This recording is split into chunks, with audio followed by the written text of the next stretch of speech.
All right, what's up, everybody? Welcome to High Crimes. Showtime. It's prime time.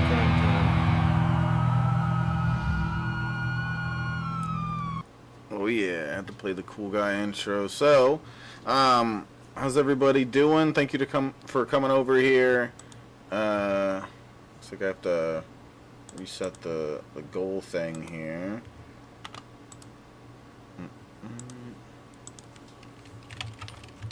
Yes, just so you know, there is a goal. There's a link at the top of the chat as well as in the description. If this is the kind of content you like to see, you can support it. You can vote with your dollar and force Shabisky to do more of these. Whoa. Yeah, his name's Dirt Quacksard. It's Dirt with a U. I'm a dirty guy. Dirt. So It's an old name. Dirt Cobain. Pleasure to meet you, Mr. Quacksard. yeah. So what's up, Sync Rone, not Dank Dumpster, Trisha West, Leah, Quacksard, how you guys doing? So we're gonna cover this case of the serial killer named Gary Hilton, who vlog their murders and stuff. I like to go into these blind. I don't like to do much research on it because I just want to be surprised, just like you guys are with it. I want it to be fresh in my mind, or fresh and new to me when I do the stream. So we're gonna get this started. We make lots of jokes on here. Yeah, Taylor, unprofessional. Make sure to hit the like button for me, guys. We do lots of jokes on here. Sometimes there's some crude humor. And so be prepared for that. If you don't like that, then get out of here. So we're gonna get this. As I say, I try to move forward with all due respect to the victims. You know, it's always a tragedy. Most of these we cover do end with or involve some sort of loss of life. But that being said, this is not your grandmother's true crime podcast. There's plenty of easy, soft to consume shit out there. We're just we're having fun. We're a couple of guys getting high, listening to crime. It's the whole point of the show, High Crime. Yeah, Dirt's got some beer and weed and stuff. We're gonna drink and smoke and watch this. So all right, let's get it started. When you're going out to kill somebody, if you're seen by a single other person on the trail, gotta kill him. That day's screwed. In Cherokee County, Georgia, a sheriff's deputy stops to question a man parked on private hunting lands. At worst, the man is guilty of trespassing, or so the deputy thinks as he approaches. Good, yourself, sir? What you doing out here? Well, you're the fourth person to come along. Am I? And asked me that. I guess they called you, didn't they? Yes, they did. I just wanted to place a camp because I'm on my way to cut. I'm leaving. As a matter of fact, I'm getting my maps together. I got to buy some maps right now. That's why I just came out to let you know this is lease hunting property, and they're very strict about who. I see that. But behind this man's friendly demeanor is a calculating predator hiding bloody secrets and a lengthening trail of bodies. Ew. Life has been sweet. We got to document it. Look, I'm taking a picture of what I'm pumped for immortality right here. If there's deer hunters around there, I can be wearing a purple shirt, that red backpack, and they're going to tell me I'm going to get shot. But, that's a common threat. When you say, I won't kill anyone today, we'll just go hiking with my dog, have fun. We're doomed anyway. I'm leaving. I'm getting out of here. God almighty. Can I get your ID real quick? Yeah, you sure can. You see that fanny pack right there? Yeah. Are there any weapons in that fanny pack? Is he like drunk? The way he kind of did. Absolutely not. I'm going to bring it to you. The deputy follows the man back to his van, never suspecting for a moment that he is in the presence of a cold-blooded monster who was killed before and whose thirst for violence has not been quenched. And when you get down to the bitter end, you ignore all the rules you set, which I did. Oh, I do have an Hispanic comment right there. Don't get nervous. The following report is based on official police records, and most of the footage has never been seen before until now. The first sign He's of blood trouble drunk. in Leon County, Florida Yeah. comes when 46-year-old nurse Cheryl Dunlap doesn't show up for her Sunday school class. But it's not until she misses work at Florida State University the next day, December 3rd, 2007, that her friend reports her missing. Her adult son goes by her house, hoping to find an innocent explanation. The dog was still in there. What was your first thought? This ain't good. She's been missing for 2 days and that dog is still in there. That dog is everywhere with her. And if she's not taking it, she makes arrangements for it to be taken care of. That dog was my brother, if you will. Police soon realize that no one in Cheryl's life has heard from her since the morning of December 1st, 2 days earlier, when she told a friend she was going to the library. She was logged into the Wakulla County Public Library's computer system at 9:45 that morning, and she cashed a check for $100 at 11:15 a.m. After that, police know nothing. They ask her friends if she might have suddenly decided to leave it all behind. She wanted to travel. Literally, her actual words was, she said, Laura, she said, I really want some adventure in my life. But she also said that she wanted them through missions. The first thing that comes to mind when I think about Cheryl is God.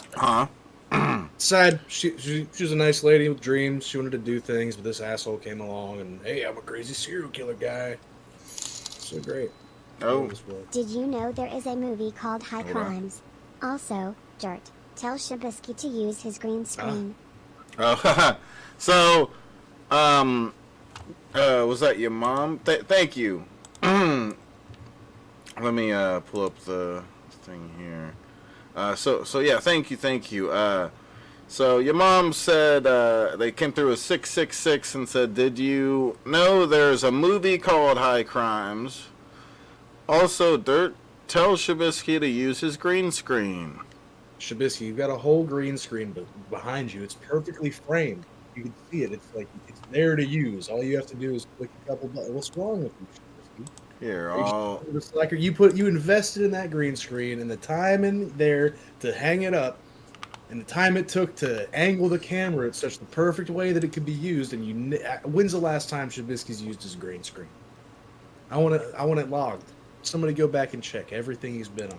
I think Ben does it automatically on DP. You're a slacker. You've been leaving it up for Ben for too long. Dude, because I'm not like Nitro or whatever, it won't let me use the custom backgrounds that I used to. Because like, that's lame. I was gonna change it to the fucking Pokemon background that I do sometimes, but no, I'm just gonna keep it green for this because it's. We're fine. You're just obstinate. You have. It's obstinate defiance disorder. It's not set up in the way you think it is, where that makes sense to really do. You're unprofessional. Unprofessional business strikes again. So again, please hit the like button if you haven't yet. Let's try to get to like 20 likes here, and thank you. Let's try to keep up with the goal. If you enjoy us doing this, we could do it more often, maybe once a week or something like that. Yeah. You hear about people that are Christians, but she was the type person that she really, really, really tried to live this Christian life. I mean, the way the Bible said. The idea that Cheryl walked away from her job, her friends, and her 2 sons doesn't seem likely, and the likelihood dims that afternoon when Cheryl's car is found parked off the road near Leon Sink's Geological Park.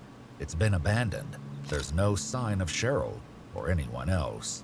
Then we got the call, said they found the car while we were there at the house. So we went there, and I just sat there watching them process it for a little while. And I had heard over the radio that there was a foul odor coming from the trunk. So I wanted to go to see myself if I could, if it was or wasn't. So I stood around there and I couldn't smell nothing, so. But there are troubling signs. Her purse and keys remain in the vehicle. Her belongings are scattered across the seat, and one of the rear tires is flat. When police take a closer look, alarm bells begin to sound. The tire appears to have been deliberately punctured. Signs of foul play are mounting, and it has Cheryl's friends in turmoil. I've lost a brother suddenly. I've lost a sister. I've lost my mom and dad. And nothing has shaken me like this. Absolutely nothing. Her son, meanwhile, reflects on a memory he fears may haunt him forever.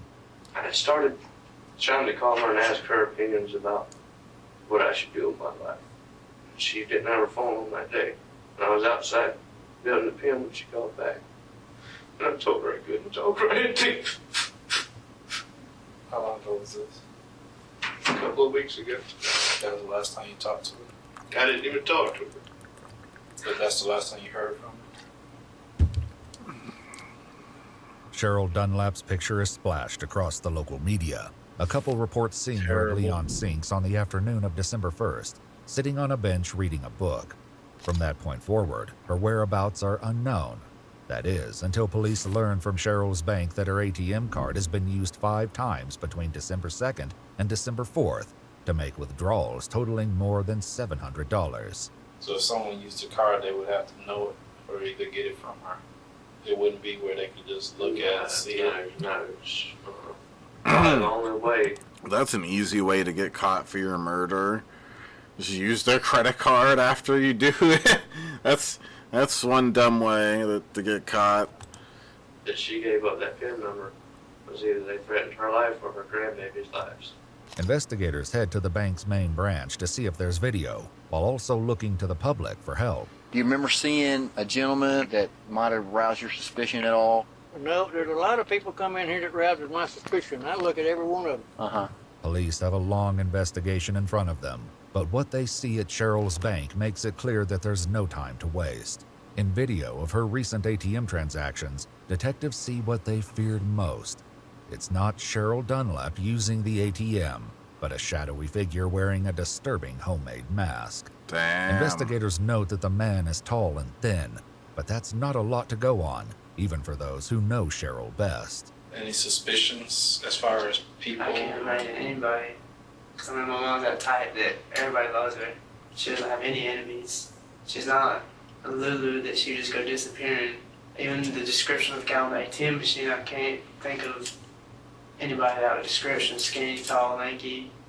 Can't think of anybody. The identity of the man behind the mask remains a mystery. But a month later, more than 300 miles to the north, another woman would suddenly vanish. And this time, the monster wouldn't stay in the shadows. On January 1st, 2008, a 24-year-old Georgia woman... You got beer, Dirt? Yeah, dog. I've been drinking. Show everybody what kind of beer you got. A little Bud. Just drinking a little Bud Light, dude. Nothing too crazy. Nothing ridiculous. You got that Mickey's, huh? Yeah, and a Modelo. And a Modelo. Yeah. Damn, that's 2 women in the span of a week. What was the last one? It was a month. Or I think, yeah, about a month apart. That he kills another woman. That's terrible. Yeah. Cheers, you guys.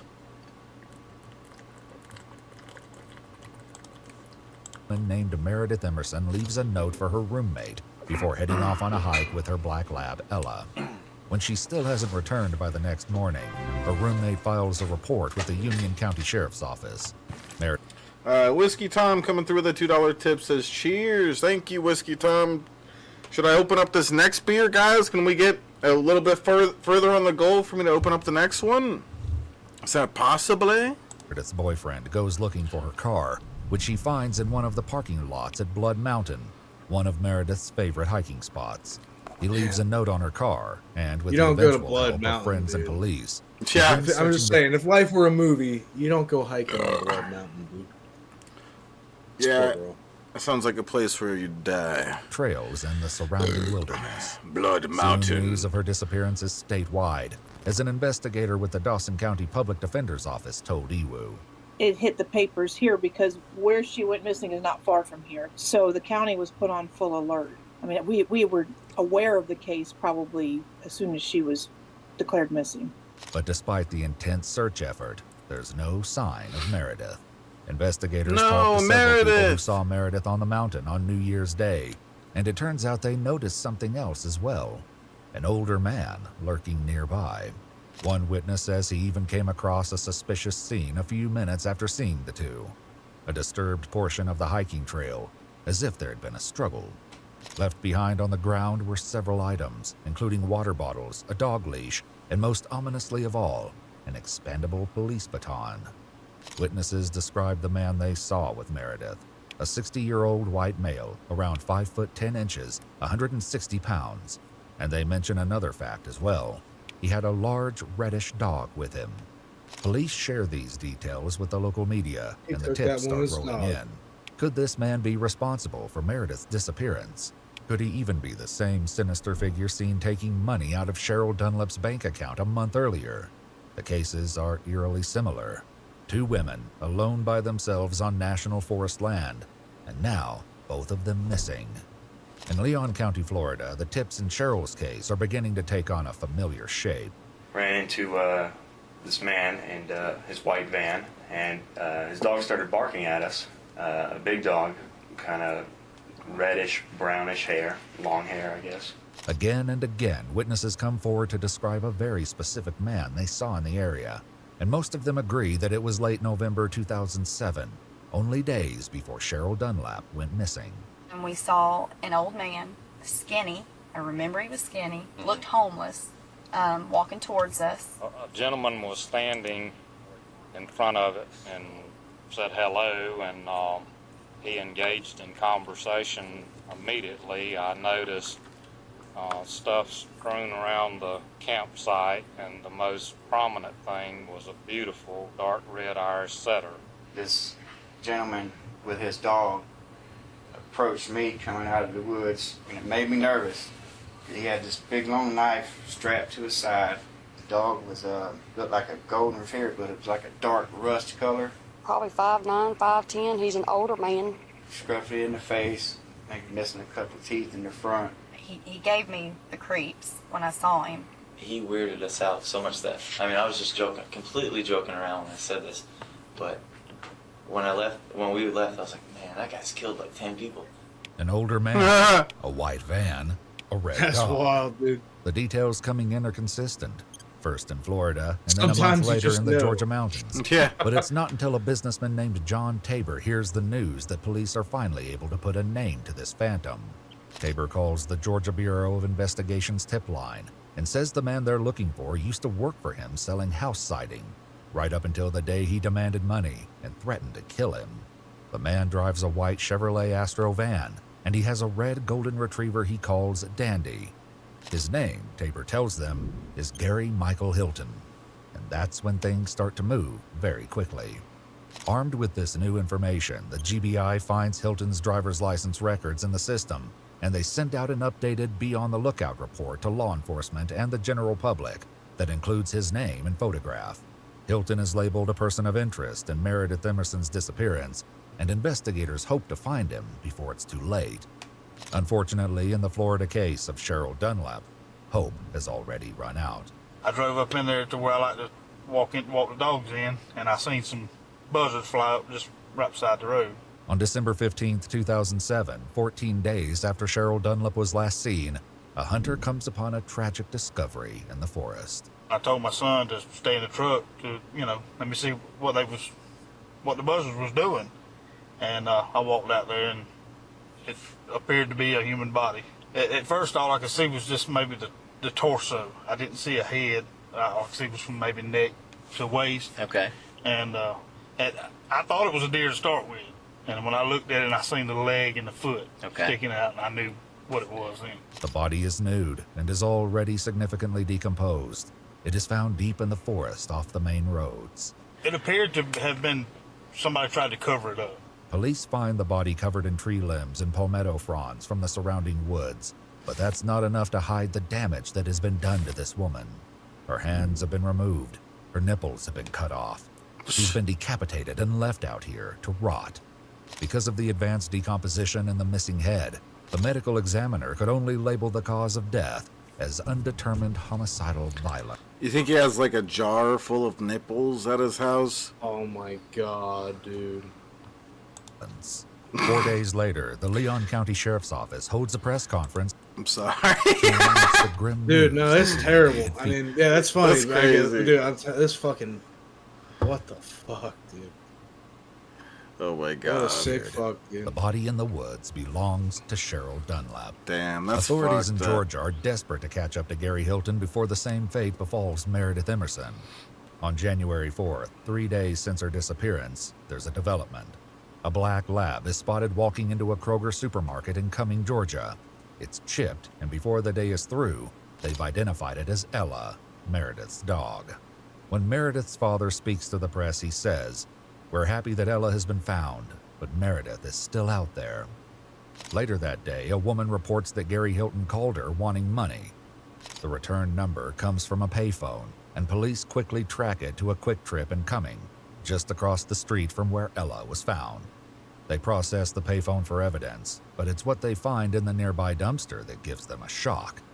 A woman's purse, bloody clothing, and a wallet with identification cards inside.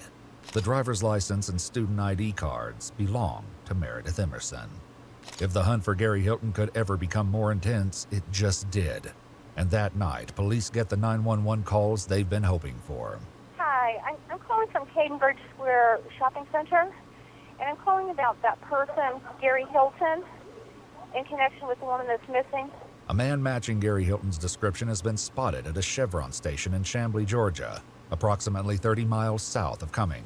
But I'm walking my dog, and at the gas station up here, there's a white van and a red dog wandering around like his red dog. It's definitely him. The van is there. The dog is there. I saw his face. He's got a whole bunch of stuff he's pulling out like he's living out of his van, pulling out and organizing his stuff in his van. He's throwing stuff in the dumpster here. He's making multiple trips back to his van and gets out and taking it to a dumpster. 114, with Sergeant Crow, went around to that location, set a PIB.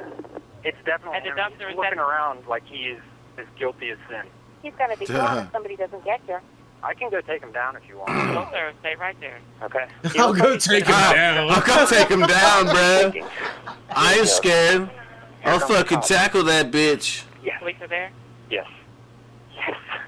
That's wild. To be honest, it's funny because they is taken into custody. The police also they will not tell him to do that, but he could do it, and he's not gonna get in trouble.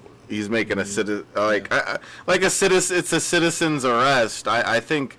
At that point, I mean, yeah, he has reason to believe that this is the guy that's a fucking manhunt right now. I mean, the only way he'd get in trouble is if he was wrong, I think, right? That is true. So if he really wants to, he should just go do it on his own. Those people are not going to tell him to do it. They're not going to be like, yeah, tackle him, motherfucker. Have your girlfriend record it. I don't know. Does he have a gun? I don't know. Do you have training? So secure his van and his now famous red dog Dandy. I wanna adopt that dog. Oh, the arrest that goes dog. off without a hit. That one guy says the most beautiful dog is a pretty dog. The dog just watched him murder people and just. He didn't. He's an accomplice. That's what you don't realize, Dandy. Yes, yeah. Fuck you, Dandy. I'm not gonna adopt you now. You accomplice. Bitch. Every officer you didn't on do scene nothing. Can see for themselves the unsettling truth. Meredith Emerson is nowhere to be found. Hilton is taken to the Georgia Bureau of Investigation, where he lies prone on the floor, unwilling to cooperate and complaining of pain from multiple sclerosis. Mr. Hilton, my name's Clay Bridges. I'm a special agent with the GBI. That's some weird kind of coloring choices and clothes he's wearing. I don't know. To me, it looks like really, I don't know how to explain, like childish or something. It looks like something a kid would wear. It's very 90s. It's very 90s. It's 90s. Yeah, I guess that's more it. Just, I imagine a little kid wearing something like this. Like a 4-year-old, 5-year-old. Over the past couple of days, I've come to know you pretty good. I've spoken with numerous people who say that you're extremely healthy, extremely smart. Very intelligent, almost genius. Fresh Prince of Bel-Air. I would prefer to talk to you if you were kind of sitting up and I could look Guys, can someone come through with a $6.69 tip to get me to open this up? Can we do that? $6.69. A surprising thing will pop up on the screen if you do it. It's like Dark Side Phil. It's a positive surprise. Yeah. $6.69. Okay. Make me do it, guys. at you a little bit. And I understand that you're a distance runner and that you a very healthy individual. With Hilton unwilling to answer questions, the agent says something that is perhaps intended to get a reaction. Boy, I tell you, it's a whole lot warmer down here than it was up on Blood Mountain. But Hilton doesn't take the bait, and neither the GBI nor the doctors can get him to talk. we're going to take really good care of you, okay? Basically. Like you already have. Yes, sir. Do you feel like you've been mistreated? Yes, I have. When was the last time you had a good meal? I'm through talking to you. I'm making those statements. I don't want to be interrogated anymore. Well, if you don't want to talk to me then, I'm going to make the decision that right now you're not an immediate life threat and that you could possibly stay here with these gentlemen, continue doing with them what they need to do with you, okay? Put me back in the handcuff. There are many signs that Hilton has been in an altercation, including a cut on his nose and a badly swollen right hand. GBI agent Clay Bridges leaves Hilton with a final thought. Remember what I told you about that, about Meredith? You need to go ahead and just tell us where she's at, okay? That's so much more in your favor. Aside from it being the right thing to do. Hilton isn't moved by this appeal to his conscience, which is perhaps not surprising if he's the man guilty of killing Cheryl Dunlap in Florida. And the evidence is growing. The tips keep coming. Wait, what from was Leon that? County. Was it? I don't know. It's the evidence is growing, and it's a picture of his dick. No, I saw like a poop stain. Poop stain. I thought it was a poop stain. Aside from it being the right thing to do. Hilton isn't moved by this appeal to his conscience, which is God, perhaps not photos surprising of if this he's guy. the man guilty of killing Cheryl Dunlap in Florida. And the evidence is growing. Yeah, What is this poop? That's a dookie stain. Yeah, That's a he's- little dookie stain. We got a close up of the dookie stain. The evidence is growing, and then it shows a close up of the dookie stain. Wow. All right. Yes, I'm convinced. I'm convinced. He pooped himself. A blood stain? Oh shit. I get the idea that it's supposed to be a blood stain, but it looks more like a poop stain. He's showing. Like, It might be hemorrhoids. I got the idea that they were saying it's a blood stain. It's just like It's hemorrhoids. It doesn't look very bloody. It looks more poopy. We got evidence. It's a poop stain, and it's also isn't this his butt? Because this Yeah, it is. At first, I Yeah. thought like the cinch at the back, and I thought that was like a waist thing, but then I see the pocket. So yeah, I was like, exactly. It's got a butt pocket. Yeah, it's got the butt pocket. So yeah, he pooped himself, and they're trying to blame him for murders. What the fuck? Poor guy. The tips keep coming in Leon County, and police search campsites near where Hilton was reportedly seen. At one, they make a horrifying discovery. What if he poops blood? You know, he's been pooping blood for a month, and he Dude, he's pooped got himself. hemorrhoids. He pooped himself, and they're trying to blame him for a murder just because he poops blood. Okay, he has hemorrhoids. It's not his fault. Okay, it was an accident. Oh my god. A burn pit, amongst which they find charred finger bones and skull fragments. The limited remains make DNA identification impossible, but police are almost certain that the remains belong to Cheryl, and it won't be long before evidence in the Meredith Emerson case draws an undeniable line between the two women. With Hilton unwilling to talk, police in Georgia focus on his van.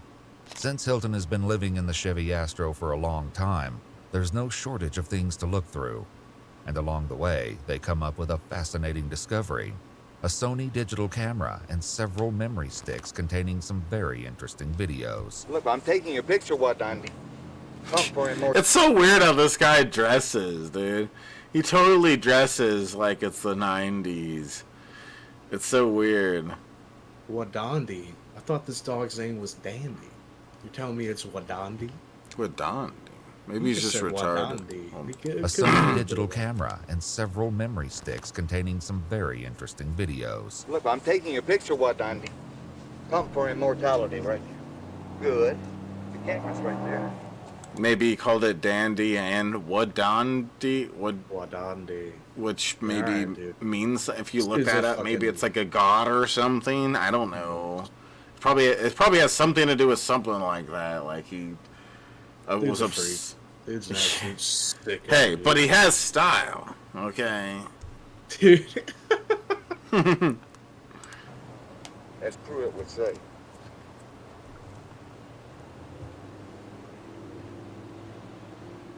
I like his dog.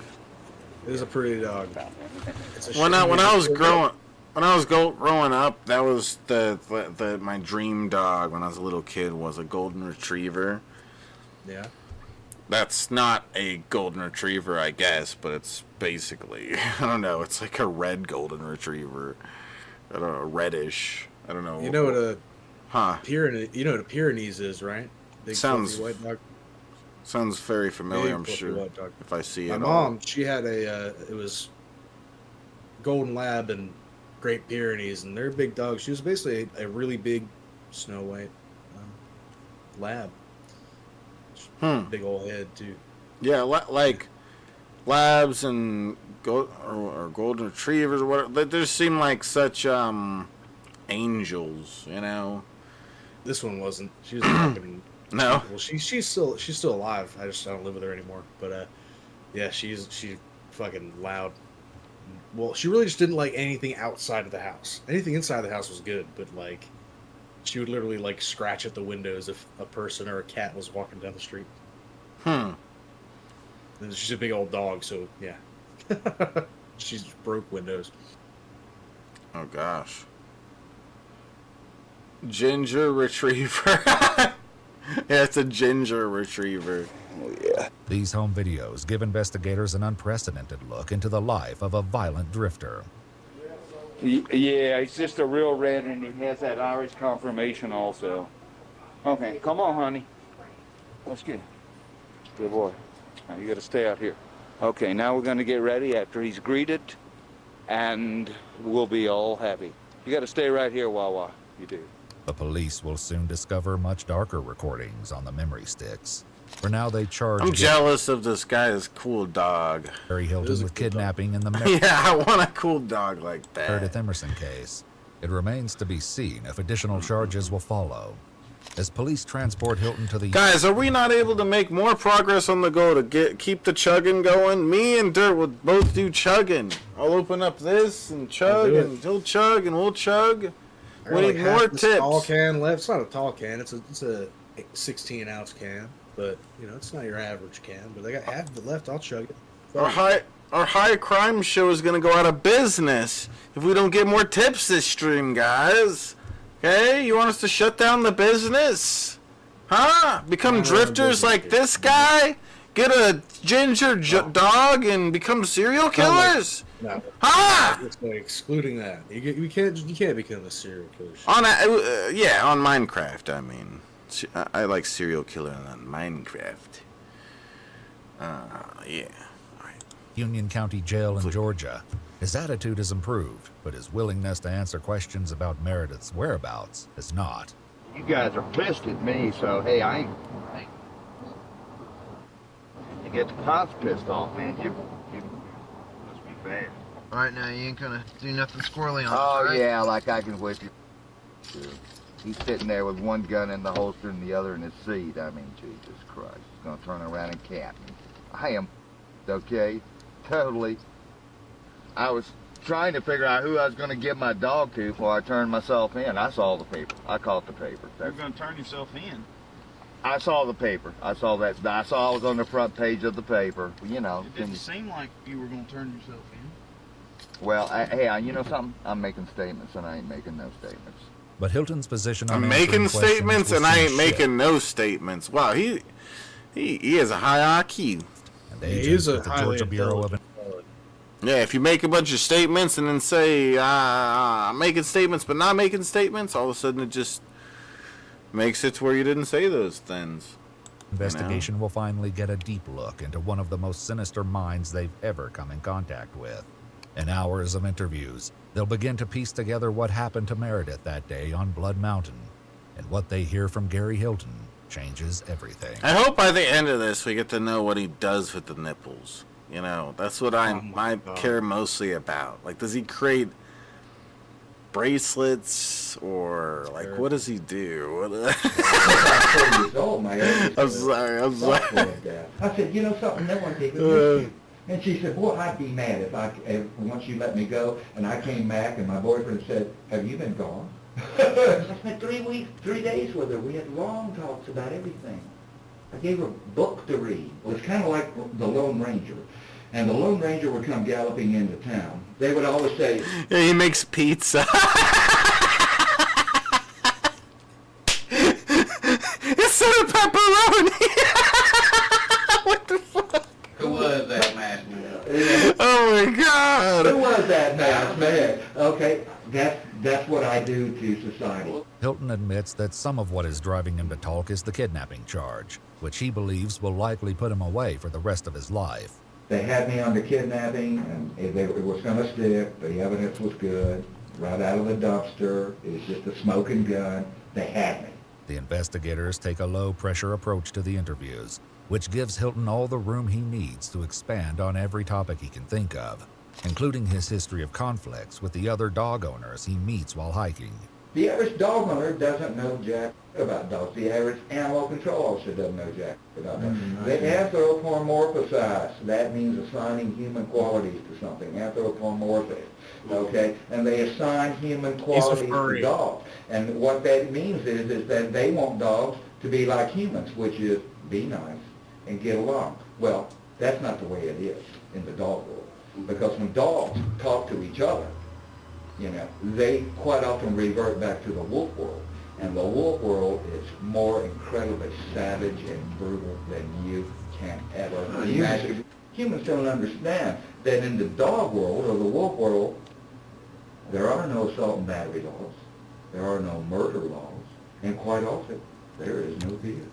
Okay, imagine such a world. What the fuck is this dude? No fear? I think dogs still have fear. They sure do. By some crazy chance. I don't know. Not Wadandi, dude. Wadandi was fearless in the face of murder. Yes, Wadandi, the sweet He little, liked it. the sweet golden retriever or whatever. Yeah, he was just. He's a sick fuck too. Wadandi. There's no fear. He's a murdering evil machine. I'm gonna be right back, real quick. Before Hilton can go too deeply into his fantasy of a world without laws, he explains how to handle confrontations with dogs and their owners. My goal in a stick fight with a human or a dog is not to make contact with the dog. A successful stick fight is preventative. To me, is shaping it with a stick. How do they get him on this topic? And not making contact. Because it takes it to a whole other level when you make, especially with a human being. You hit a human being with a stick, regardless of the situation, it's probably going to ruin your day, buddy. And it may not go your way either, even though it always has. I've had the police call on me 30 times at least, and no exaggeration, in 17 years. Hilton's history with the police is well documented, and not all of it concerns other dogs. He has a history of theft, telephone fraud, arson, and was even accused at one point of attempting to murder his own stepfather. His conflicts with the law haven't settled in recent years, as demonstrated by police dash cams and his own home videos. What do you have on your hands there? Don't ask me, man. He's about to take off. Sir? Okay, look. I've been nothing but respectful for you, but if you're gonna continue to create a problem, we can take it to the next level. Putting out leaflet soliciting? Yes. You're the lawman, you are the law. I'm going to check it out, and if it ain't the law and you're wrong, you come talk to me. I'm not talking to nobody. I'm filing and I'm suing because you're interrupting my work. Go right ahead. But it's one particular encounter with the cops that catches the public's attention after his arrest. You bumped into a Cherokee County deputy up on some private hunting property back in, I think it was October or something, and that was widely publicized. I've got maps of the area, and I was headed to Cohutta, from Lawrenceville, but I'm out of Chambers. Okay. And I camped out here 20 years ago. I can show you, I got a WMA map right now. You may have. 20 years ago, Yeah. it probably was okay. When the footage comes out, cops working the Cheryl Dunlap case notice the cap Hilton is wearing. It bears a striking resemblance to the one in the ATM footage from Leon County. You know, I just wanted a place to camp because I'm on my way to Cohutta. I'm leaving. As a matter of fact, I'm getting my maps together. I got to buy some maps right now. Did you hear, did he get on tape my joke about deer hunters? No! Let me get my joke on tape. I hope you guys like it. I hope you guys find that joke funny. I'm a comedian. It's right. He was vlogging his murders. He wanted to become famous, dude. This is he scripted it, dude. He wants to make sure it gets into the final cut. He scripted this whole Ewu video. He just wanted to be famous. That's the lengths people will go, you know. No, he's a sick Jack the Ripper fuck. Yeah. It's scary that people like this can happen. It is some Jack the Ripper shit he did. Pretty wild. Pretty fucking disgusting. Yeah. Yeah, I made that up. I'm a comedian too. But I have a little joke about I joked about the comedian thing, and he actually literally like, I'm a comedian too. Yeah, you're so funny because you say you're funny. Of course. Come on, guys, we need more tips this stream. I was hoping for us to get like another 666 or a 669 for me to drink this Mickey's, this tall boy. Can we get that this beer open? Can we get the beer open in the name of Jack? Our Lord and Savior, Jack. Pass around the basket. Place an offering for Jack. For Jack. Cat. We need tips for high crimes, guys.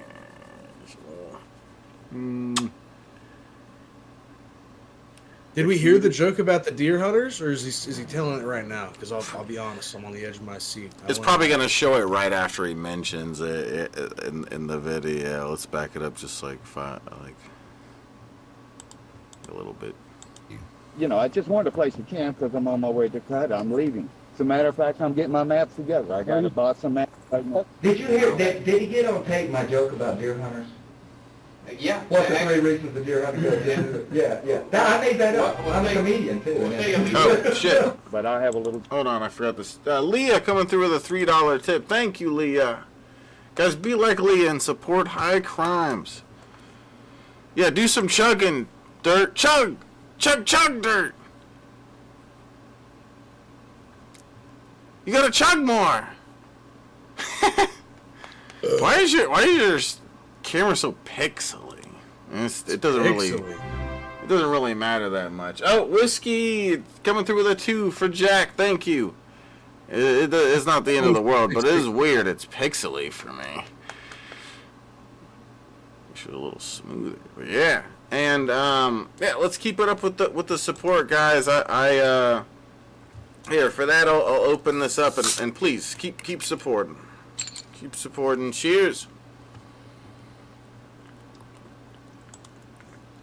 Joke about these Southern outdoorsmen. They come out in the woods for 3 reasons. One is to get drunk. The other is to poach, and the other is to change the oil in their truck. I'm sorry. I just stopped it. Pixely. But though Hilton has suspicious items in his possession. Oh, I do have an extended time lane right there. Don't get nervous. I won't get out of the truck without it, man. The deputy lets him go on his way, unaware that he's releasing a vicious predator back into the wild. Is it almost like a little acting on your behalf to, I don't know, kind of steer this law enforcement officer away from you, or? Well, with him, no. I was being perfectly candid with him. Hilton says that certain police officers will immediately recognize when they're dealing with a pro. You and I were talking earlier, and you described yourself as a pro. And I mean, in talking about that I, as a police officer, when you and I encounter one another, I'm going to know you're not. I know what you mean, but how do you define that? As far as how are you a pro? I'm a pro in that I'm not just styling. You see, the average civilian, their entire I'm not life. just styling. I'm not just styling. This to me makes me think like he's just stuck in the 90s. I don't know if that's something that people said in the 90s, but I wouldn't doubt. Dude, he reminds me of half Charles Manson, half Jack the Ripper. Yeah, I was gonna make a joke about Trumpster Bob a minute ago. You can't throw a little bit of him in there too. Yeah. Yeah. I mean, but yeah, I see the Charles Manson, you know, the way he looks, the way he's very confident and kind of snarky, maybe is the right word. He's a little wacky. He's a little or whatever. there. Yeah, he's very wacky. Yeah. He's emotive. He's out here saying he's styling. He's using lingo. Yeah, that's something that Manson would do. Say some shit like that. And he also would talk very overly confidently about himself and what he does and everything. It does. Dumpster bod. Dumpster bod. Dumpster bod. No, Dumpster Bob. What does bod come in? B-O-D. Oh, he dumped a body in a dumpster. Oh, okay. Old man in Don't Breathe. I'm not sure if I've ever seen Don't Breathe. I've seen that one. That's a wacky one. Yep. It's like it's a blind man, but he's got super crazy hearing in his house. I saw like a trailer for that. And there's some weird. I'll spoil it if you want, or maybe I shouldn't. I think maybe you should just watch it. Press one in the chat if I should. Okay. No, I don't like movies getting spoiled. Anyways, we're gonna end up seeing it one day, and I'm gonna hate you for spoiling it. You're right. I'm gonna be like, you son of a bitch! You told me that he made sandwiches for a living, or whatever the spoiler is. It's a style. Nothing is real. Nothing is real. And they're not walking the walk. And they're stylish. And that's why you see... See, I talk the talk and I walk the walk, boy. He's pimping. Posers. The detectives like posers. Hold up. Let's back that up just a little. Life is a style. Nothing is real. They're talking the talk and they're not walking the walk. And they're styling. And that's why you see posers. That's my word. Perfectly. That's my word.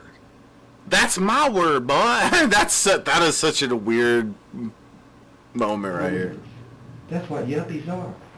Hey, I love you. Yuppies. What does that mean? That's a term I've heard before. It's like not high society, but like, somebody's too good to get their hands dirty. They're a yuppie. Oh, okay, I see. Okay, definitely heard that term. Didn't know. Okay. I'm pretty sure that's Take care. Interpretation. I'm pretty sure. Sounds about right. Somebody in the chat will correct you if you're wrong. Be safe. There's a large number of police officers that are highly experienced. Right. And that they are pros. Right. And they recognize a pro when they see a pro. Right. And I'm a pro. This wouldn't be the last time Hilton would manage to keep his true nature hidden from law enforcement in the closing months of 2007. On November 17th, only 2 weeks before Cheryl Dunlap went missing, a Forest Service ranger spoke to him near a campsite in Leon County. From what he told me, he was returning to his campsite, and he was walking along the road. He had a dog and a walking stick. The ranger runs the tag on his white Chevy Astro parked back at the campsite. Who did the van come back to? It came back to Gary Michael Hilton. It will soon come to light that Hilton already had blood on his hands before speaking to these officers. Nonetheless, he's in custody now, and then a series of audio and video interviews with the GBI. He will finally reveal the full story behind what happened New Year's Day on Blood Mountain. But anyway, it's a good place to hunt in that you have a huge selection. But it's a bad place to hunt in that you Because they have a lot of people. So the way you would do it, would be to lurk in a blind, so to speak, off the trail, observe with binoculars, and lurk. But I didn't do that either because I like to hike. What I'd like to know is how accomplished of a hiker are you? Oh. I mean, you've been to. I'm going to tell you something. I want to tell you something. I've never met anyone ever, and people are full of this too. I've never met anyone anywhere, any way, that has the time in the woods and the time on the trail that I have. I've never worked full time anyway in my life, except for the U.S. Army. Hilton was enlisted in the Army as a young man before being discharged for demonstrating symptoms of psychosis, an early glimpse of the darkness to come. Did you know Meredith Emerson before the other day? Okay. And what time or when did you first become aware of her, or when did you first see her? On the mountain, at the intersection of the Herbert Reef Connector Trail and the AT, at that intersection. How did you strike up a conversation with her or whatever? Dogs, people that have dogs, dogs are going to meet. And anytime I encounter someone with a loose dog specifically, which both of ours were, a larger dog, I immediately determine the sex of the dog. because I have a male and I don't I know mean, immediately determine the sex of the dog. how my dog can meet adult males. So you asked her what sex her dog was? Or, yeah, that kind of thing. And she stopped. That might make sense. I don't know. Maybe if it meets other males, it's more likely to fight rather than if it meets a female. Yeah. Okay. At that location to eat and eat some trail mix and to give her dog water. After a brief exchange, the two continued hiking, and the 24-year-old athlete quickly put distance between herself and Hilton. But soon enough, Meredith would come back down the trail, and this time, Hilton would be ready. Did you form an opinion at that point, or did you form an idea at that point that you wanted to abduct her at that point? Yeah. Okay. This was driven really by nothing but, well, the desire to obtain her card. That was the sole purpose. He wanted her card. Oh, so he would do it just to get the card so he could steal their money. I see. That's the only reason. Yeah. That's why he made nipperoni pizza. Oh shit, I messed up. Fuck. Where were we at? Not that far back, I think. Yeah, like right there, right? I mean, and for them to let you know that they could give it away, and they have people. So the way you would do it, so they recognize. Yeah, a little farther after that. We made it farther. Was it after the that? other day? Yeah. Okay. A little further And after what time? this. Or did you form an opinion at that point? There we go. Or did you form an idea at that point that you wanted to abduct her at that point? Yeah. Okay. This was driven really by nothing but, well, the desire to obtain her card. That was the sole purpose. He wanted her card. And rather than pick a guy or a couple with a guy who might really fight, Right. because if you want a card and PIN number and the guy fights and you got to kill him, well, where you at? Right. Right. So I felt I knew it would be easier to establish control over a female, any female, than it would a male. It's not that I couldn't whip a male, but once you whip him, you might be left holding an empty bag. Hilton's aside about his ability to take on a man is perhaps unsurprising given his many thoughts about masculinity and the differences between the genders. But that's what a woman wants you to do as an adult, is to play house, okay? And to have children. How many 9-year-old boys, now, don't get me wrong, I understand that for many men, having children is the greatest thing in their life. But nevertheless, how many 9-year-old boys have you known that have said, oh, I don't want to be a soldier or a pilot or astronaut. I want to grow up and have a family. Bull. You ain't look at any man's home. It ain't a man's home. It's a woman's home. And what is this man thing? Having a nice lawn. Oh, Jesus Christ, give me a break. Out there cutting grass and digging in the dirt like an animal. According to Gary, it all comes down to an imbalance of power. Part of my dislike, or I wouldn't call it hatred, but almost, for women is that they have all the advantages. And if that's how they get men to do what they want them to do. Oh, yeah. Always. Yeah. Either you do what I want, or in the end. I find, whenever we watch these kind of things, I find it really funny, like, listening to the cops with their manipulation. Like, yeah, those fucking bitches, dude, right? Yeah, my wife's a bitch too, dude, I understand. Like, they just laugh and play along. I just love it. I want to do this for a living. I could do it. I could sit there and just be like, yeah, fuck them, and I could just keep them going. I could. I'll be best friends with them. Okay. We can be do great. good cop, bad cop. Yeah. You be the bad cop. I'll be the nice one that offers him a joint at some point for him to tell me where the body's at. Yeah. And you'll be like, no, you're not supposed to give him marijuana. I'll be like, look, buddy, okay? He deserves it. He'll be cool. He'll be cool. He'll love me in the end. I'm going to give it to someone else. For women to threaten to give it away, and Turn for off my them to body let you cam. know that they could give it away, and they have given it away. Yeah, don't make me turn off my body cam. Right now, like they're right in front of him. I like this guy, okay? If you don't like him, I don't care. You could get out of here, okay? I'll, like, hold you by the neck. It'll be great. I'll put on a big show for him. Be like, I really like this Shabisky guy. Value of it. Howard, It's marketing. But a sophisticated woman understands that to threaten to give it away increases the value, and actually giving it away to someone else decreases the value. And some women aren't smart enough to know the difference, and they up that way. It's not just Gary's thoughts on women that cast doubt on his narrative that he only confronted Meredith for her bank cards. It's also the fact that no money has been withdrawn from her account. But as the investigators soon learn, Meredith Emerson is not a woman to be trifled with. The act occurred, the demand occurred at the point where the water bottles and baton were found in Lake Dog Creek. That's where the demand occurred. Okay, and by demand, what do you say? What did you say? Credit cards and then Okay, and when you did that, and when you said that, did you produce the baton, or no. what did you produce? A knife, bayonet. The bayonet is probably still up there. I lost control of both. She fought. And as I read in the paper, she's a martial artist. I read in the paper she practiced martial arts. Okay. And she fought. And she grabbed the knife. Okay. I lost control of the knife. Okay. And she grabbed the knife blade and slightly, very slightly cut her hand on the webbing between her thumb and forefinger. I was not aware of that until later on. And I said, where'd you get that cut at? She said, when I grabbed the knife. Okay. But she grabbed the knife and fought. Okay. And then I produced the baton. Okay. She fought that, and I lost control of the baton. And I'm good too. This girl. I think it was you probably. One of the GBIs said that little 120-pound girl about probably close to whip your. Well.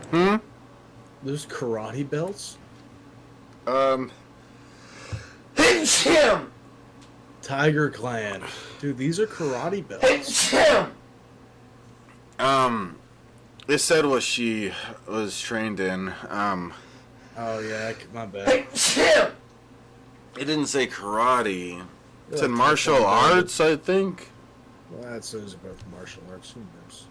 I don't know what it said. She about did. But Gary can't admit that he was in any real trouble, not to the investigators, and perhaps not even to himself. It was not my finest hour.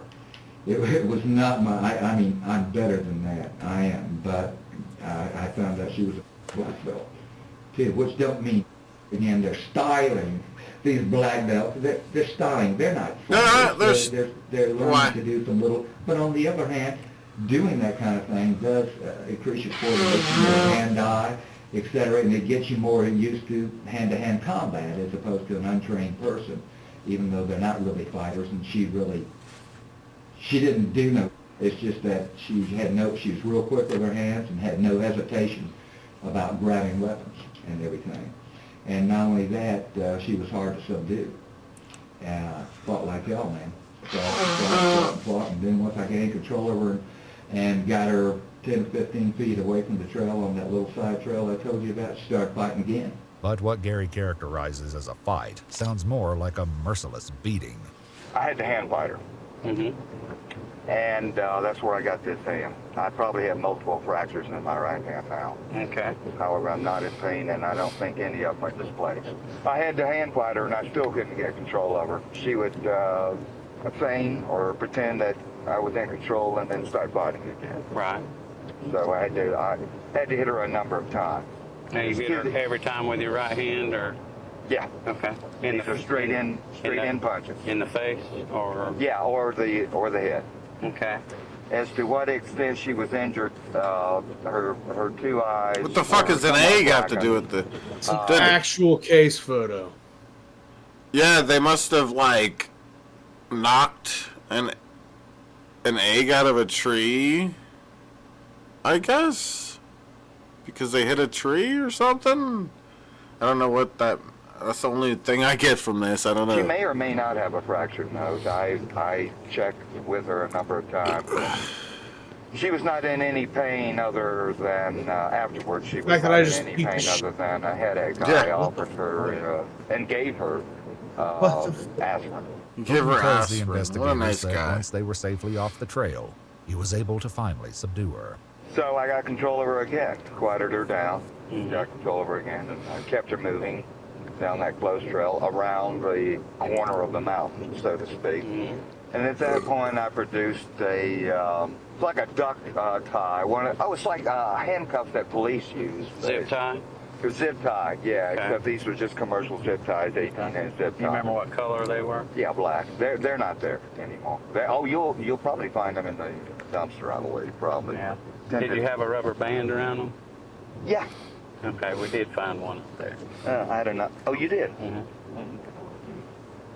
So I zip tied her to a tree, and I knew that I had to go and clean the crime scene. Hilton's use of zip ties in Meredith's abduction draws another connection to the Cheryl Dunlap case.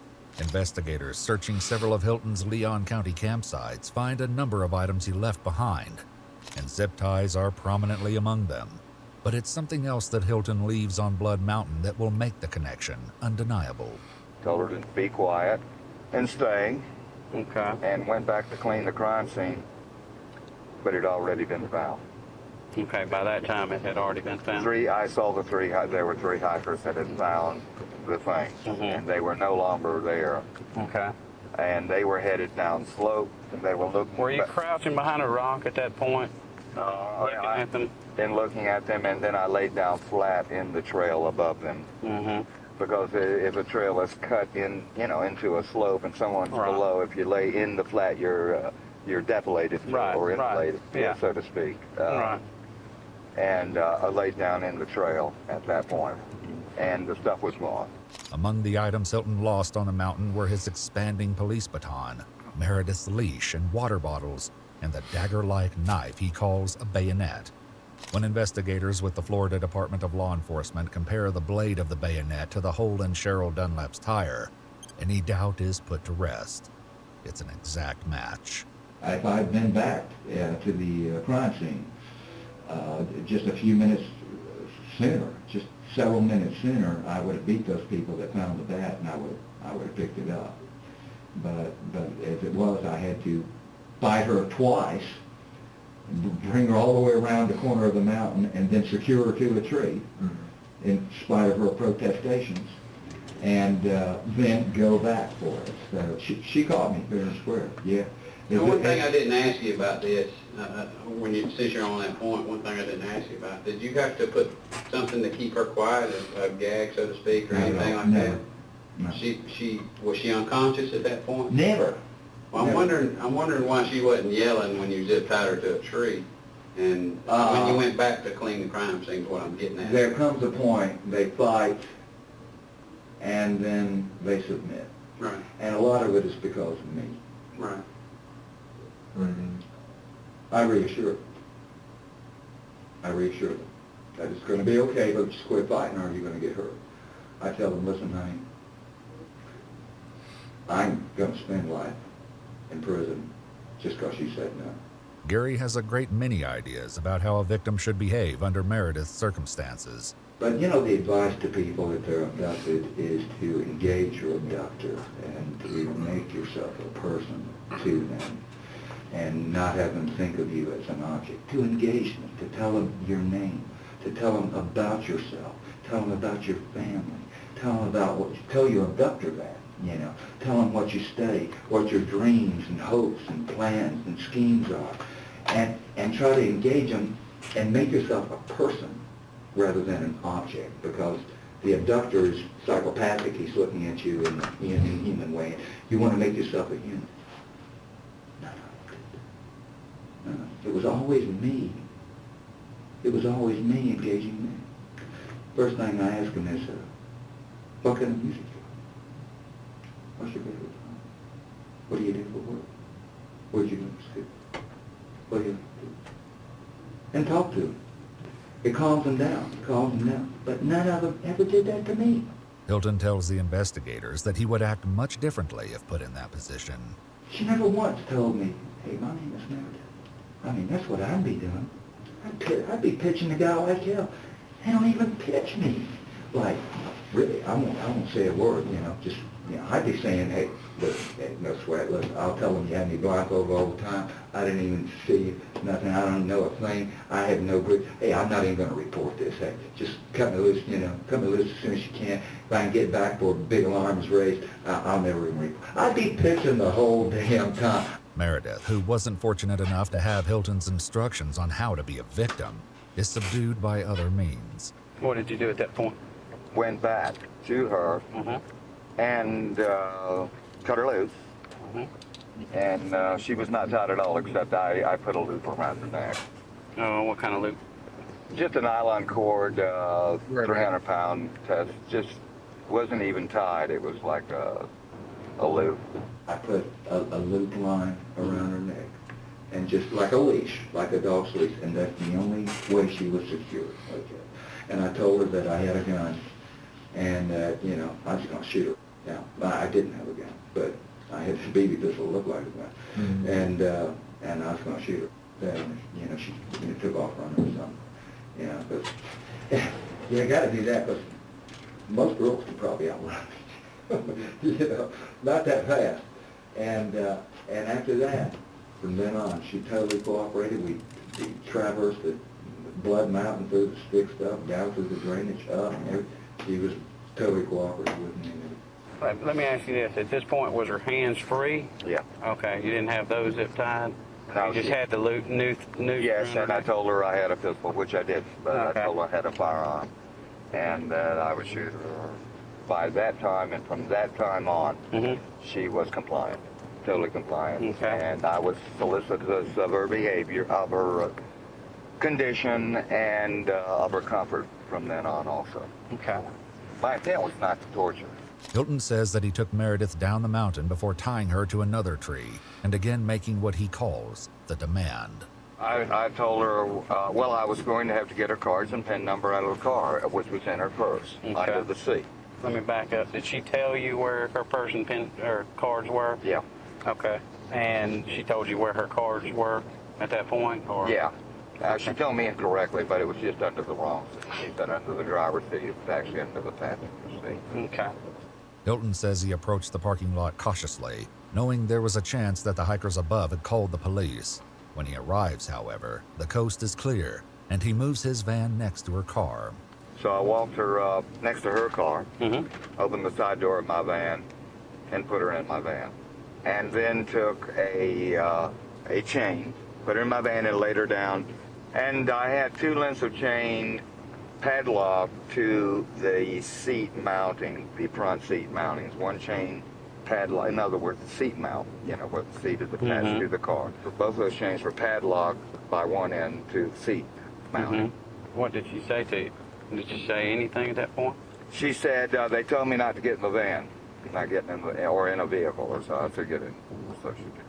And then I determined from her where her purse was, which was under the passenger rather than the driver's side. Okay. Did you have to force her into the van, or did she cooperate at that point? No, she protested, but I mean, yeah, no, she was compliant from, you know, I didn't, there was no physical force at any time after that. Okay. After that, up on the mountain. Oh, okay. So she protested and said... they told me not to get in a vehicle. I said, get in the damn thing. And she went in? Okay. Gary says that after Meredith was secured by chains in his van, he put her dog Ella in her car before heading to nearby Blairsville with the intention of finding an ATM. But soon, Gary says he had a change of heart. Got several miles away as we were driving away, and she's still voicing concern about her dog. I wanted her to be calm and, you know, could be, and I knew she was anxious about her dog. So I said, well, do you want me to go back and get your dog? She said yes. So I turned around, went back, and got her dog. Of all the details Gary has given thus far, this act of kindness is perhaps the hardest to believe, and yet the investigators know that it must be at least partially true, because Ella was finally found in Cumming, nearly 50 miles south of Blood Mountain. Then again, Gary appears to have a compassion for dogs that doesn't extend to humans. People are enculturated and programmed to only believe that life is valid if they're doing it with others. So the problem with these poor loners, these sociopaths, is they're so programmed like that in spite of themselves, they don't know themselves. They don't understand that there's no hope for them. They don't understand They don't understand that they're a round peg in a square hole and that they're never going to fit in.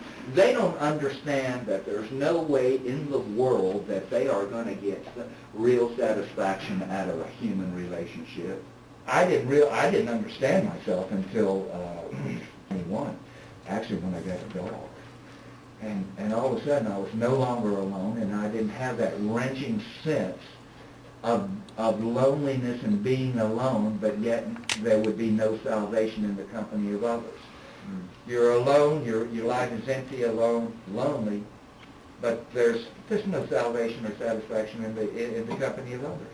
It's a terrible, I see many, those are the worst kind of people. They're tragically unhappy. Of course, Gary's thoughts on the errors of humanity go well beyond sociopaths like himself.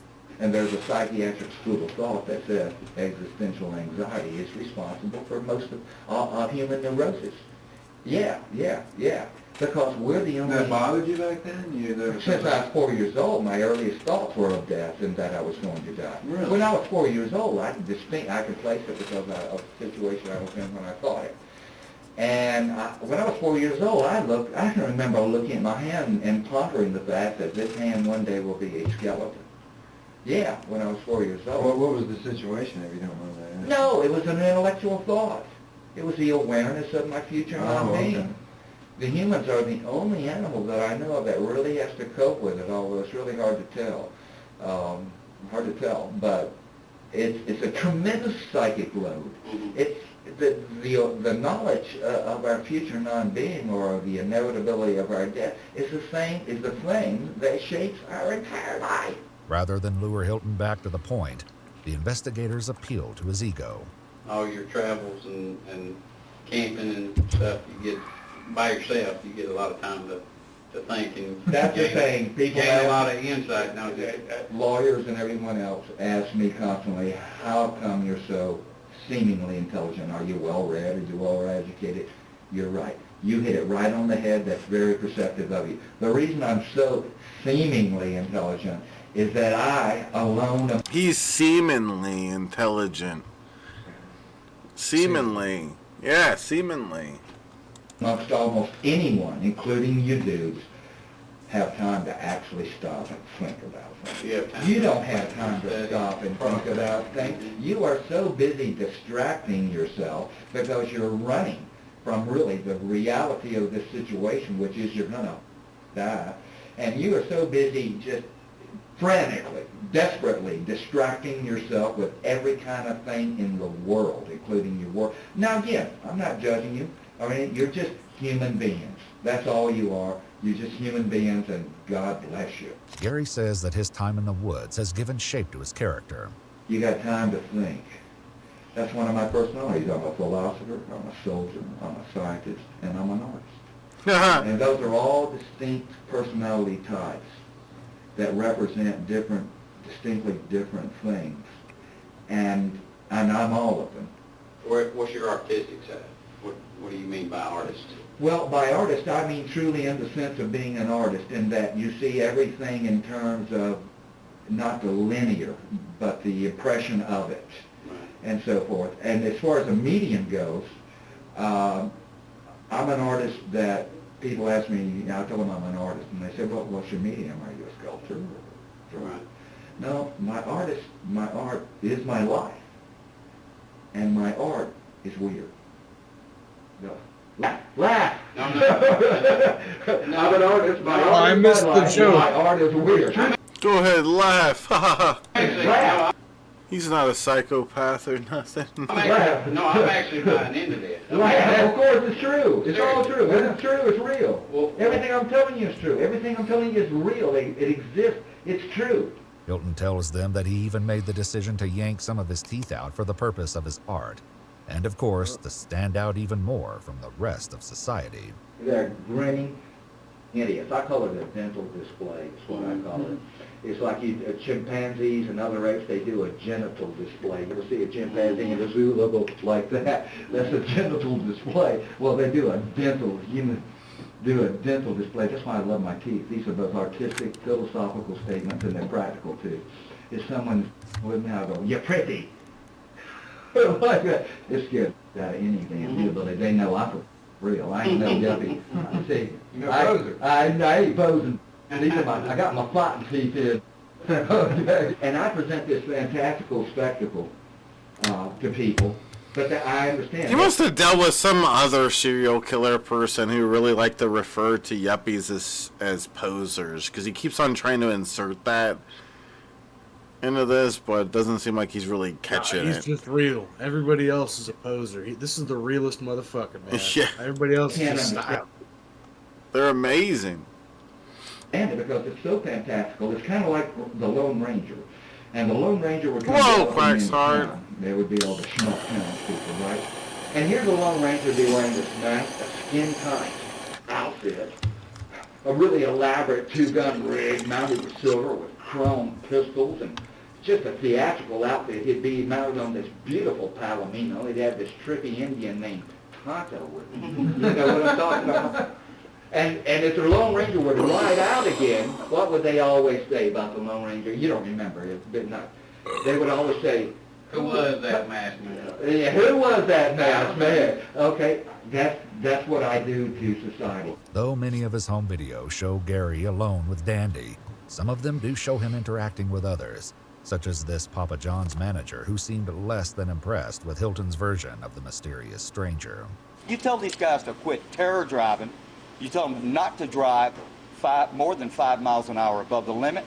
You tell them to keep at least a vehicle length, at least, and it should be one vehicle for every 10 miles an hour. If this is Hilton affecting society at large like the Lone Ranger, one can only imagine the impression he made on Meredith Emerson.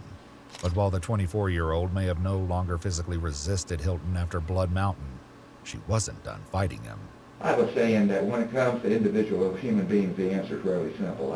I simplify groups of human beings, and you really have to, actually, to preserve your scalp, for that matter.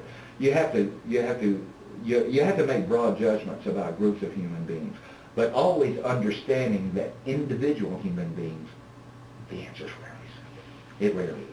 The individual Hilton abducted on that mountain still has some surprises in store. And when Hilton prepares to drain Meredith's bank account like he did Cheryl's, he realizes it won't be quite so easy.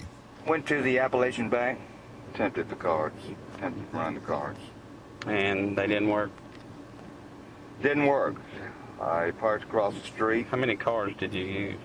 I had 3, but I'm really not sure because she had me run them so many times that I'm not. She had me run them in Blairsville, then I went to Gainesville, then I went to Canton. Well, let's tried multiple times. Right. Card wouldn't work. It was either invalid or unauthorized, one or the other. So I came back, went back to the van. I said, honey, no go. No. Danced me around with 2 more PIN numbers. Well, I think I did this, or I just changed it over, and I'm not sure, and this and that, and I changed it, and blah, blah, blah, blah, blah, blah, blah, blah. Go try it again. It'll work. Mm-hmm. This number, give me another 2 numbers. Not working, huh? You might as well just give it up. I don't know what the purpose of this, etc. Meredith convinces Hilton that he may need to try at another bank. 4 or 5 times she kept trying to convince you that it would work.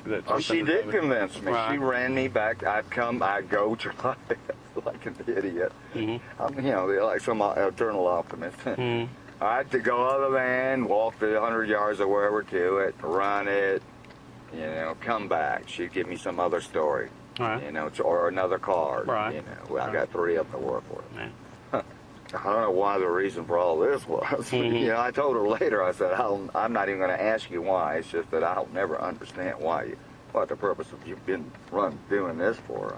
It may be that Meredith's strategy was twofold. 1, as long as he didn't have access to her accounts, her life remained valuable to Hilton. 2, every failed ATM transaction left a digital footprint, potentially giving police a direct line to their location. Did you attempt to conceal your face in any way when you used it? Yes, I did conceal my face. What'd you say? She was smart for that. That's yeah. Smart thinking. Poor girl, man. Poor girl. Lost her life to this fucking loser. Yeah. Held a towel over my face. It's another chilling echo to the Cheryl Dunlap case in Florida. The only question is whether Meredith's resistance would allow her to escape Cheryl's grisly fate. So when you left the bank attempts down in Gainesville, which way did you go? Back to Delaware. Okay. Now it's too late, and I've had it. I'm like in the shape I am now, you know. With the MS, some days I can't get out of bed, and then some days I'm good for a few hours, and my time was up. Okay. As far as being able to function or even think. And I started north with the object of getting a campsite somewhere. Gary says they found a place to camp that first night in Dahlonega, Georgia, but not before a close call nearly put a quick end to his plans. And the snow was coming in at higher elevations, and it was accumulating rapidly. And there was probably 2 inches on the ground on the road very quickly. Mm-hmm. And I was losing traction and control. Mm-hmm. And then I came around a curve, and the car had sort of slid off the road, and there was a sheriff's deputy there, car with his blue light, and turned around and went back down just right past the sheriff's deputy again. Okay. She saw the blue light and everything, and was only loosely secured. Having eluded law enforcement, Hilton made camp with his hostage. Camp there, I gave her the best bag. I gave her the mattress that didn't leak. I got a +5-degree bag. I had 5 bags with me, but, you know, each dog got a bag. Mm-hmm. Each dog got a 20-degree bag. Where did you camp, in the van or out? Yeah, she helped me offload the van. Okay. I just unchanged. She was free after. She was only secured while we were moving. She was not tied up. And while we were asleep, I would tie a long length of nylon cord around her ankles, quadruple knotted, and then quadruple knotted at an anchor point in the van. That was simply to keep her from jumping up and taking off while I was asleep. Now, I gotta ask you this. Was there any sexual activity between you two? No. And keep in mind now, we will be able to find out, but I'm asking you now if it's accurate or not. Was there any? What is that? A condom? That was a condom. Oh, okay. Sexual activity between Durex. the two? He's got Trojans there in a bag. There was? Whoa. Yes, one time, first night, I told her, honey. I knew there was some sexual stuff to this. I was like, how could you do all this and not want to fuck? Okay? That don't make no sense. Okay? Exactly. He's not just doing it for the nipples, dude. Yeah, Why you cutting off nipples if you ain't wanna fuck? Okay? Exactly. It wasn't forcible, but of course it was unwanted. Right. But it wasn't forcible. Okay. And I told her, honey, I told you I was going to let you go. Mm-hmm. You've run me around. You've run me all over North Georgia. Maybe put 150 miles on my van. We still don't. You've lied to me. Give me some.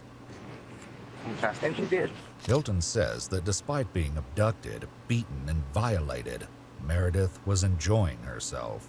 She's not having a bad time. Right. And she's been I'm not- kidnapped. yeah. She wasn't in mental distress other than any kind of real. So this I was solicitous of her comfort and everything else. Yeah, because she put on an act for you to try to calm you down or whatever. Like, shut Hard up. to know if this is delusion What a talking or dickhead. simply another reflection of Hilton's disdain for women. I mean, the last piece of I had, except for here, was in '89. It was in January of '89. And I never... You kind of dropped out of the game there. I was never so happy after I did that. Oh, yeah. Well, once you stop getting led around by the... And we all are. All of us are.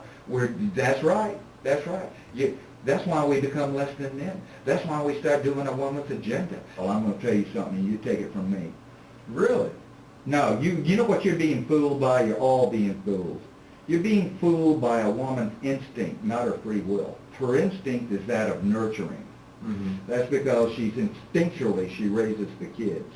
And you're being fooled by her nurturing instinct, and she has a soft spot for kids and small furry animals. But I'm going to tell you something. You take it to the bank, pal, and you take it from a guy that begged professionally for over 20 years.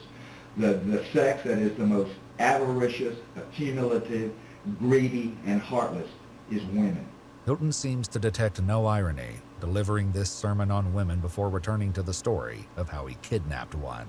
I determined the next day that I would go to Canton And one reason I headed in that direction is that I had a person I knew that I thought, you know, a plan B would be to try to get some money from her. She was in that direction.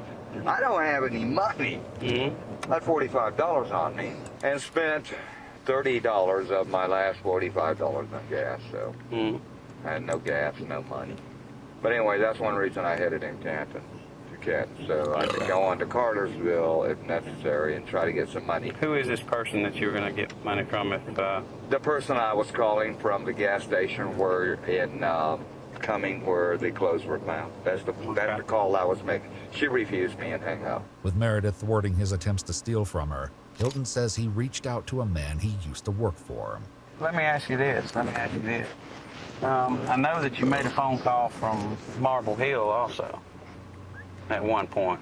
You mean from a huddle house? Right. That was to my employer, John Tabor, to get to beg my old job back. Right. By the time Hilton called Tabor, early descriptions of the man seen with Meredith on Blood Mountain were already circulating through the media. Tabor not only identifies Hilton to the police, he tells Hilton he'll leave a check for him at his office. Police stake out the location, but Hilton never shows. We all, even guys like myself that are just totally sociopathic, we still need some human to trust. Right. Even if we're not close to them. Right. To trust them, even if it's business associates. I called Tabor up and I asked him, I told him I needed money and I wanted to start working again for him. And I was really sincere in trying to start work again for him because I saw that this Robert wasn't getting it because I hadn't gotten any money off her. You know, I had gotten a dime. I had spent money on her. I had $45 to my name, and I'd done spent $30 of it driving all over North Georgia trying to work her ATM card on the bogus number she gave me. I'd lost money on that deal. If Tabor had said, instead of trying to entrap me, I mean, what's the use of that? I mean, really. Because if they knew who I am, they're going to catch me anyway. It's just, if Tabor had said, hey, Gary, they know it's you. I know it's you. They're on to you. They're looking for you now. Because I wasn't in the paper that day. I joked about it with a girl. This is the second day or third day I'd had her, second or third day I'd had her, and she still wasn't in the paper. I said, you know something, no one's even missed you. And she said, boy, I'd be mad if once you let me go, and I came back and my boyfriend said, have you been gone? She said, we were laughing about it because nothing had appeared in the paper. Hilton manages to avoid the trap Tabor and police set for him, and at least according to him, spent a pleasant day with his victim out in the woods. Went to Dawson Forest and camped there, and you know, I think we spent 2 nights there because we went hiking the next day. Yeah, we went hiking, we spent 2 days, 2 nights there. And we were 11 degrees outside air temperature there, so I had stoves going. I have, stoves to use as a heater. Mm-hmm. And I had the van going from time to time and keep warm. And we spent 2 nights there because we went hiking one day, the next day. We took both dogs and went hiking along Shoals Creek. Okay. We had a good time. Okay. How did you keep her from running off while you were hiking? No, I told her, remember 2 things. One, if you bust out through the woods, the pursuer has the advantage. Because the pursued has to break brush. If you bust out running down the road or anywhere else, I'll shoot you down. And I'm a good shot, left or right-handed, because my right hand was up, which I am. And, that was it. So she was not having a bad time at all and enjoying herself on the hike. She wasn't having a bad time. How beautiful it being was. told that. Several hours along Shoal Creek. Again, Hilton is insistent that Meredith was enjoying her time as the victim of a violent kidnapping. A story that doesn't gain believability the more he repeats it. And if his intention is to convince the agents that he has a heart underneath the cruelty, the conclusion to his story erases that possibility. And then the next day, we got up and told her she was going home. I said, I'm giving you all your stuff back. I had all her stuff backed up together. I made a point of showing her she always helped me load and unload, especially because my hand was messed up. And so in other words, consistent with being kidnapped, she was having a good time. Oh my God. Say she's enjoying it, but she was. Well, I love this whole she was having a good time thing. Well, yeah, sure. I was holding her hostage and telling her I'd shoot her if she ran off. She actually really liked me, dude. Trust me. Yeah, she actually was enjoying her time. Me and her were being like growing as friends. You know, you just don't understand, coppers. Hey, she was into it. It was Well, let me ask you. she was at ease, totally at ease. Relaxed. Let me ask you this. Did you guys leave the site you were camping at that point? No, okay. No, we're packing up and telling her I'm taking her. I'm going to release her. Hilton says they left the campsite together, but soon he pulled the van over in another area of Dawson Forest. In between, he says, there was another close call. And there was a pickup there, and as he drove by, I waved at him. It was law enforcement. Really? Yeah. Okay. It was that close. It was that close. She wasn't even secured either. Having once again caught a lucky break, Hilton took Meredith to a secluded spot. Walked her into the woods. Got 2 sleeping bags. I got a mattress for her to sit on, 2 bags to put over her, a length of chain, secured it to a tree, walked back to the van. I'm staggering around by now. You know, I'm had it. I can't even think straight. I'm just staggering, you know. I have multiple sclerosis. I'm just staggering. Went, kind of got myself together, made some coffee and everything, walked back. And at that point she said, I was afraid you weren't coming back. I said, glad to see me, and she said, I was afraid you weren't coming back. I gave her a book to read and everything else there. But he grabbed something else when he was back at his van, an iron bar. At long last, Hilton reveals the horrifying truth. A truth police suspected from the moment they found the bloody clothes in that gas station dumpster. And I walked up and made as if to unsecure the chain, struck her with the bar. What bar? It was a jack handle, just a straight jack handle, the solid iron bar. Struck her with that. She said, no, let me go. Put her hands up. I kept striking her. You'll see some defensive wounds to her hand. Okay. She lost consciousness, and I kept striking her till ensure she was dead.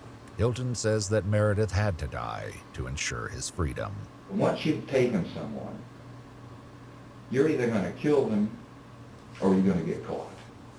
It's as simple as that. He says that while he's got caught. He doesn't see the irony in this.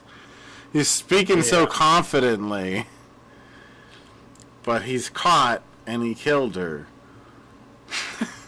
It's very odd. I got the dog, I got the van. I'm me. I'm famous anyway, regardless.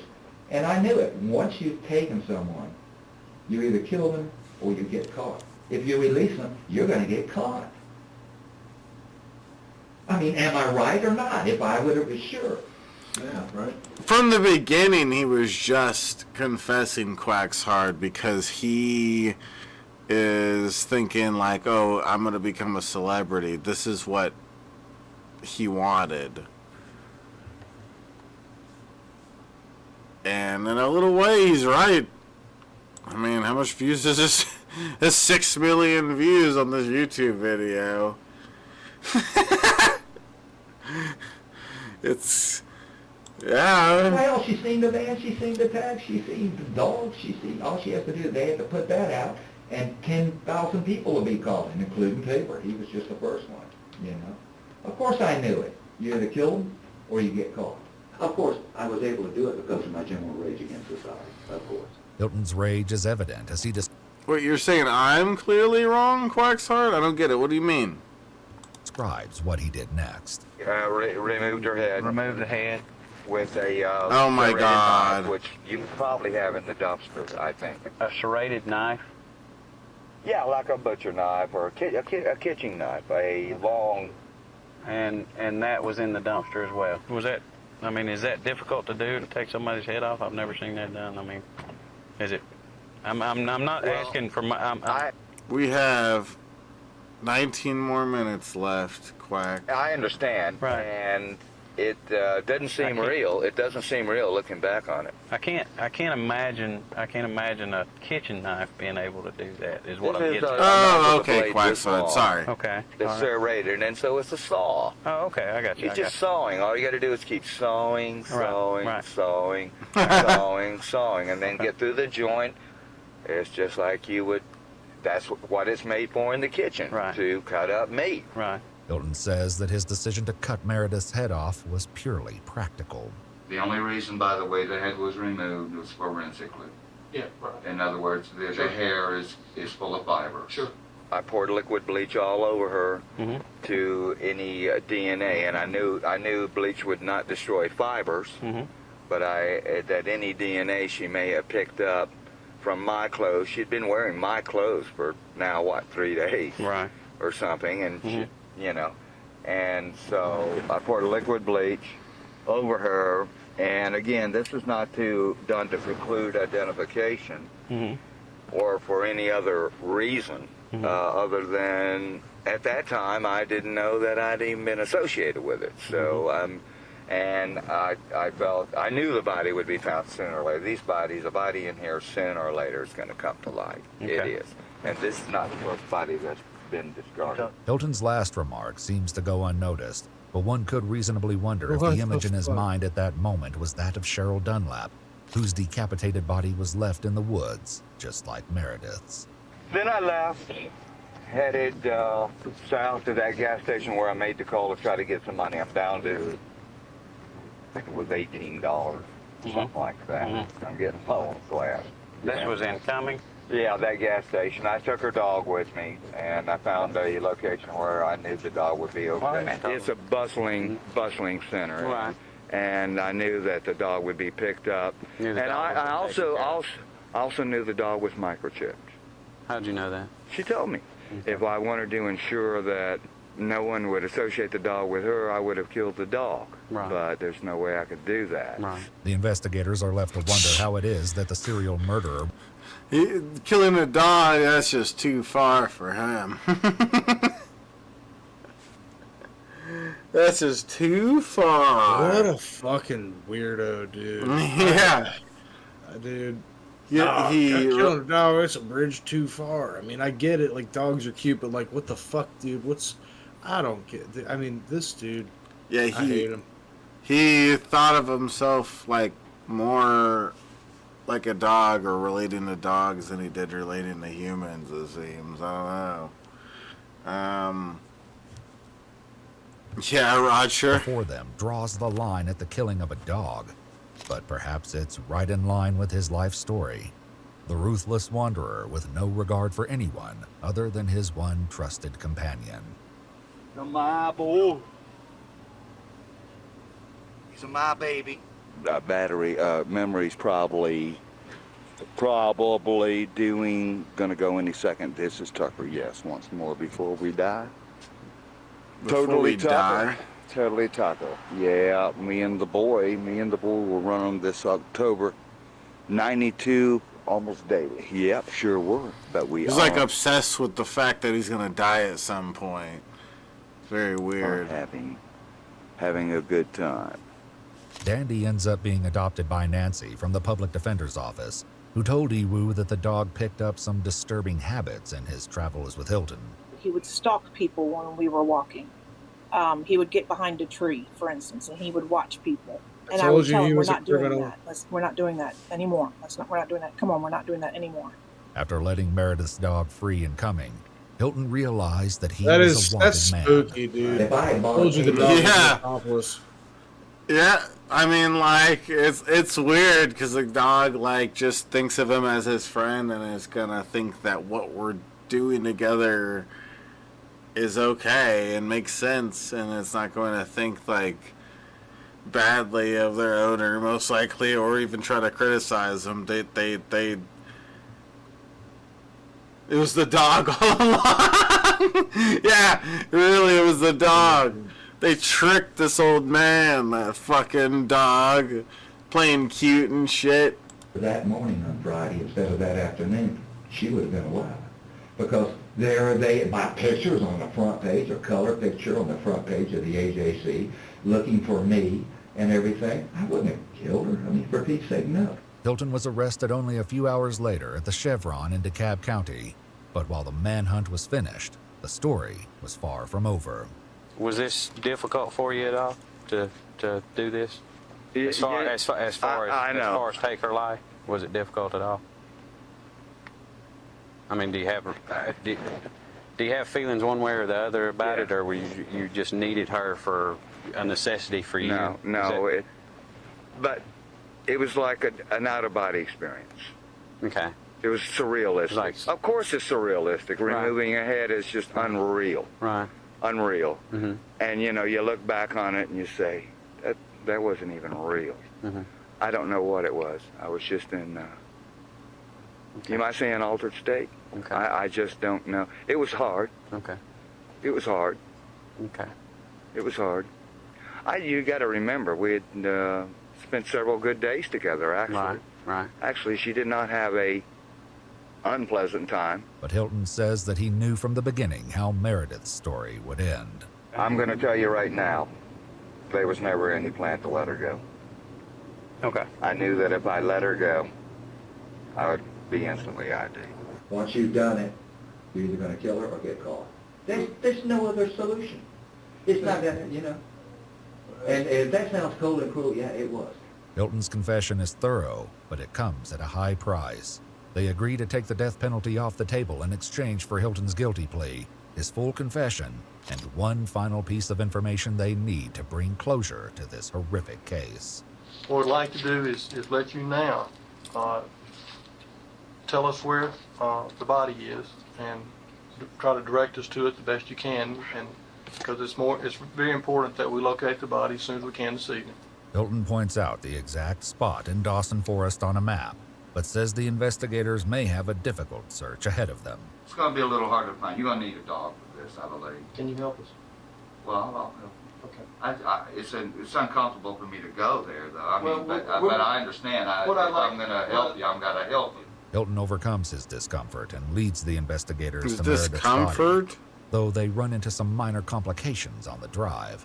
That's not media, is it? Oh, shit. Now, how in the hell are they down here? Oh, man. Jesus Christ. It's an indication of how much publicity this case has gotten, publicity that Hilton is only too aware of. I'm infamous. You are? My God.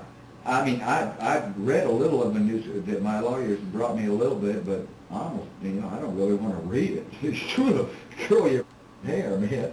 They don't understand that except for this rampage, I was the injured party.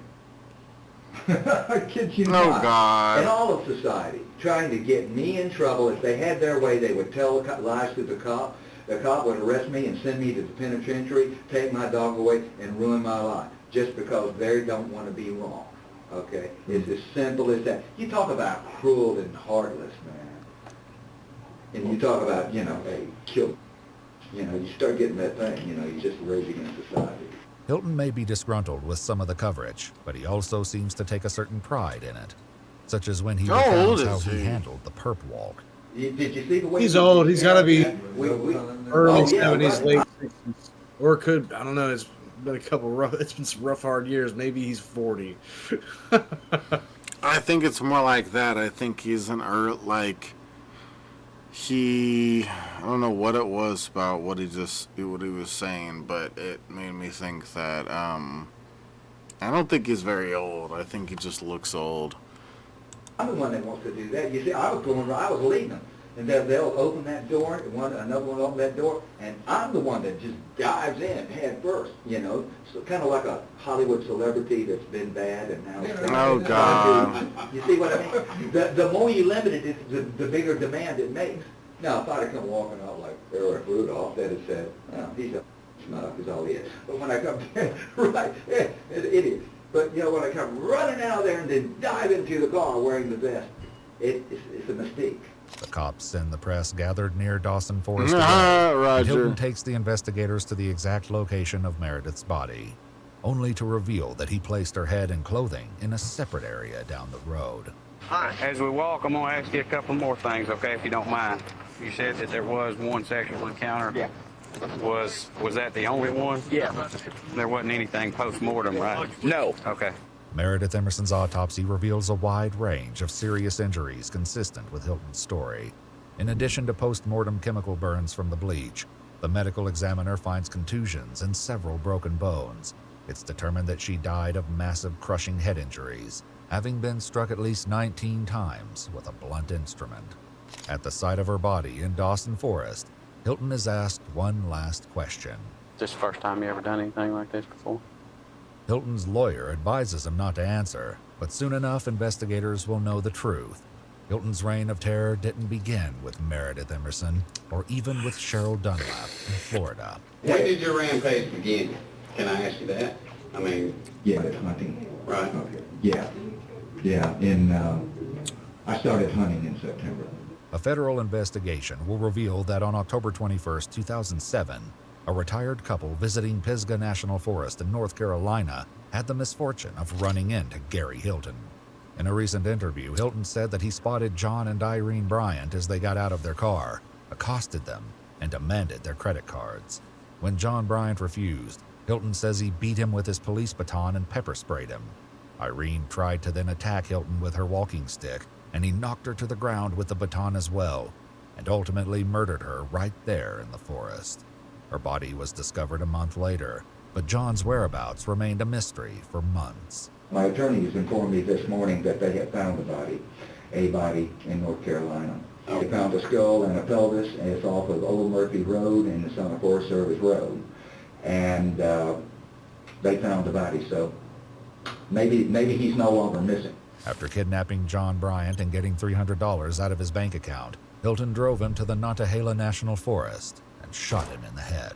One may say, well, you're the one that chose to make money by killing. There's other ways to make money. There's bank robbery and so forth. Well, in retrospect, I regret not attempting a bank robbery. Not getting a job really or, because all of this shit got me nowhere but caught. The authorities aren't able to precisely put his death on an exact His date. first other ways to get relatively money is quickly, robbing a because bank. Hilton was alone 5 days after the Bryants vanished. He's just gonna die eventually anyways. He may as well enjoy his time while he's alive, dude. God! Wild, dude. When that Cherokee County deputy rolled up on the afternoon of October 26th. What you doing out here? Well, you're the... Just playing on my butthole. What about you, boy? Ask me that. If there's deer hunters around there, I can be wearing a purple shirt, that red backpack, and they're going to tell me I'm going to get shot. But, that's a common threat. They're very particular. I understand. Can I get your ID real quick? Yeah, you sure can. And it's in a... you see that fanny pack right there? Yeah. Is there any weapons in that fanny pack? Absolutely not, and I'm going to bring it to you. Okay. Where you going? So are you a hiker or long distance camper or hiker? Hiker. I love the laws though. Hey, check it out, man. Do you need anything else here or? No, I'm just gonna run this. Make sure nobody wants you, and then probably just pay to get your stuff and get out of here. I'm trying. I'm trying. I'm just. What you want to finish packing up, doing what you're getting your stuff together. I'm gonna go run this real quick, and then I'll let you get out of here. Thank you. Get away from him. You're losing your stuff. I know, but police officers. Oh no, I'm fine. If she was gonna do something, she would have already done it, and she was speaking. I just hesitate to break the law standing in front of a police officer. He's not on the leash. Mr. Hilton, nobody wants you. Well, if they do, it's popped up in the last 6 hours or whatever. Right. 12 hours because they were running me on 20 thinking I'm drunk. Now they're in here thinking I'm going to take one of their deer. Because Gary's crimes took place on national forest land, he's in danger of federal prosecution, a risk he brought up several times when talking to Georgia investigators. Well, I'm going to dig my heels in. I don't want federal custody. They're going to send me to Supermax. I just know they are. So it's where they send the notorious, infamous people. No, they're sending Mike to Supermax. Man. Well, I mean, it's debatable on who calls you notorious and who calls you, just a mad guy. Hilton's guilty plea in the Meredith Emerson case sends the wheels of justice spinning. Why'd he say that? That wasn't very manipulative. Okay, he's supposed to feed into his ego, but maybe they've already gotten enough where he doesn't care. Maybe that's what it is. He's sentenced to life in prison for the murder on January 31st, 2008, less than a month after his arrest. When you're going out to kill somebody, if you're seen by a single other person on the trail, then that day's screwed. But when you procrastinate because you don't want to get up and kill someone, and you let it go and you say, I won't kill anyone today. We'll just go hiking with my dog, have fun. we're doomed anyway. And so you get down to the point where, well, it was like Meredith. I had $40 money and several days food. I was going to have to kill somebody in that period of time. Okay? And when you get down to the bitter end, you ignore all the rules you set. Part of it is I'm curious. You know, if as an artist and as a sociopath, if you're doing this, you would like to select your victims on an artistic sense. But when you get down, you procrastinated and you, someone's got a flaw. You know what I mean? But nevertheless, I want to know them and to see what, you know, who I have got, rather than just a faceless person you're going to kill. Again, I'm remorseful over Meredith because just for the fact that, if nothing else, she drove a Chevy Cavalier. I can't tell you how much I respect that. Oh my God! Yep, he's going to drive a little cheap white Chevy Cavalier. I asked her why. She told me sensible reasons and everything. I respected her to no end for that. Yeah. She didn't have a brain in her head, but hey, neither do you either. And she life was just... but neither do you either. Oh my God! This guy's so much smarter than these detectives or whatever the hell they are. Yeah, that happens a lot during these high crimes episodes. Is we watch somebody who's giving it all up and telling them what they need, and sentencing themselves to a crazy amount of years in prison, and while doing that, claiming how fucking smart they are and stuff. It's like, if you were so smart, you wouldn't be here right now. Okay? Although it seems like that's actually his plan. He wanted to go out this way. He wanted the attention and the celebrity status that he thinks he has. Yep, pretty disgusting. The thing is, yeah, and even though this has a lot of attention on this YouTube video, nobody really cares about who this guy is. Like, another sick fuck. He'll never be another like episode of High Crimes. Yeah, he wanted to be like Charles Manson, where fucking like people are sending him mail from all over the world and wanting to be girls on to be with him and all this crazy stuff. You ain't no Charles Manson, okay? That guy's a hero to me. All right. Bull, and she was happy at it. Hilton was indicted in federal court for the murders of John and Irene Bryant in 2011, and he ultimately pled guilty. He received 4 consecutive life sentences in 2013. Listen, there's no way I can make it on the outside. His life sentence 30 years? 25 to life, they call it. So usually it's 25 right, hold on, and one you get second. parole.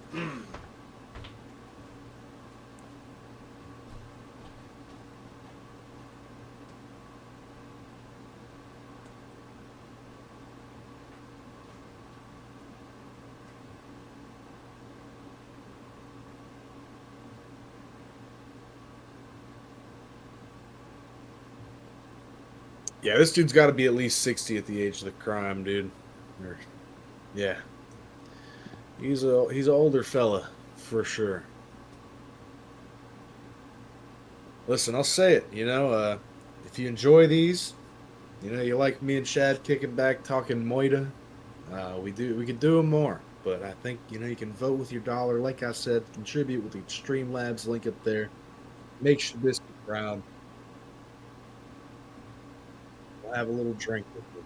We're having a little drink. We're shooting the shit a little bit, talking about this disgusting piece of shit. He took the lives of now 4 people that he's admitted to. Now, again, that's just ones he's admitted to. But I guess he was really trying to get the celebrity status. He got up to it all. But I don't know. He didn't give up the other 2 that he did until he was faced with it later in prison. So who knows? Maybe this guy's been doing it since the 80s. Pretty scary, this fucking guy. It's pretty scary that the world will give birth to sick fucks like this. Pretty scary. And I these ones get to me because, I've got sisters, I've got, my Annie, Beyonce, the love of my life. It's just disgusting to think there's disgusting ass motherfuckers like this who are out there fighting the world.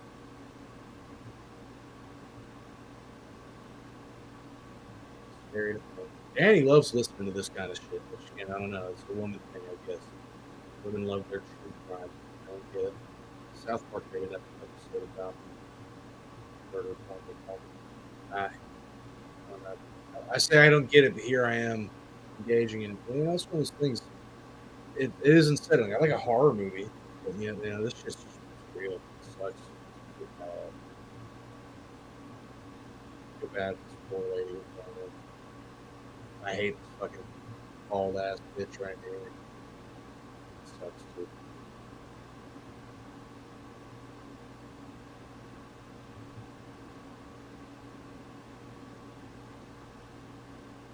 $61 wouldn't bust his 79 now. He needs to go ahead and down. Fuck it, I guess. I don't know. He's probably it. Hopefully, life's not comfortable.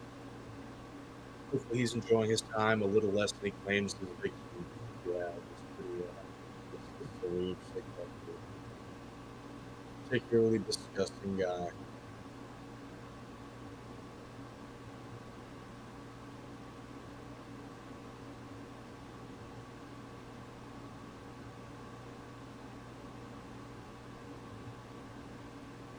This may be the most unsettling episode of High Crimes ever. I'll just say the vlogger coming to kill you. Pretty scary.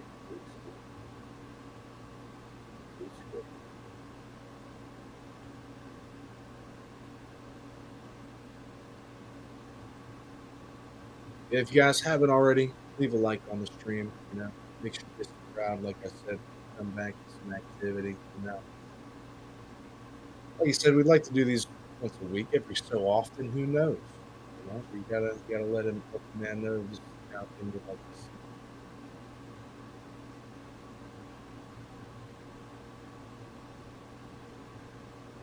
Speaking of the man, I don't know where he fucked off to be honest. So, will he ever be back? There he is. Speak of the devil. What? Isn't this guy the worst? I like him. Yeah, he was 61 when he was busted. Oh. Okay, I guess he... You know what's crazy? Huh. My dad is like 66. And he has a full head of hair. Yeah, it's good genes. What can you say? Barely any gray hair. Good for him. Yeah, he's it's good genetics combined with taking care of yourself. That's awesome. Good for your dad. Yeah, it's really weird. If you looked at him, he looks like he's 45. This guy looks like he could be my dad's dad. Yeah. When he's younger than my dad, honest. That's really crazy. But like, no joke. If you saw, you know. Like, I always thought it would be cool to take you and Danny over to my parents' house because they have a bunch of cats. It's not like some nasty cat house like Jared or something. Yeah. It's well maintained and stuff, and they have a lot of room and everything. But like, yeah, there's just it's a cat haven. He's 79 now. Yeah. Yeah, I want to build a nice catio. Just make a little back deck catio kind of thing. Big old catio. Like a homemade, just build the shit with lumber and chicken wire. That's what I built with my dad, if you don't know. Me and him built a catio. Yeah. Oh, did I say that? Yeah. I think so. I think you mentioned it before. I think I said it before, too. Yeah. Yeah, it's like, it's wood and not chicken wire. You don't want to do chicken wire.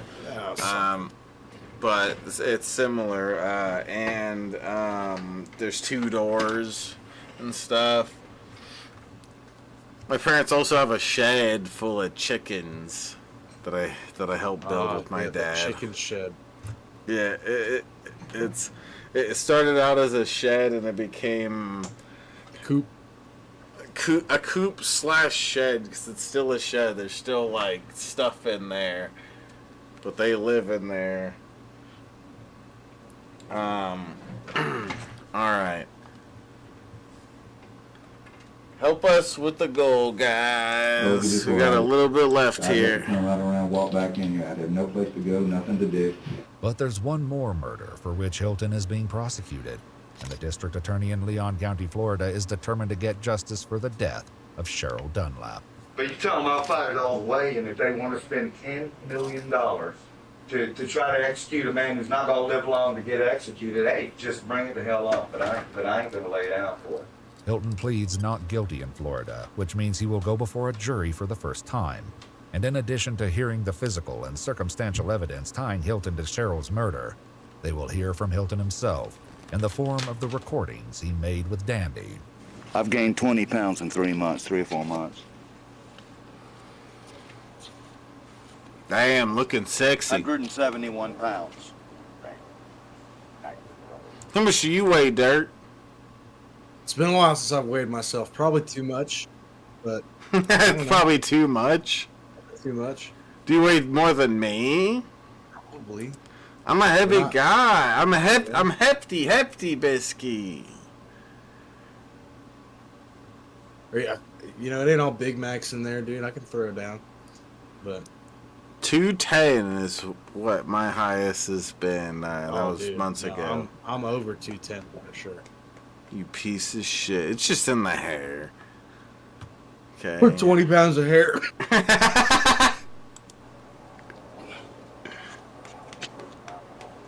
I'm supposed to be the... Wait, what was that? Wait, what was that? Wait, what? What was that awkward thing he did to the dog?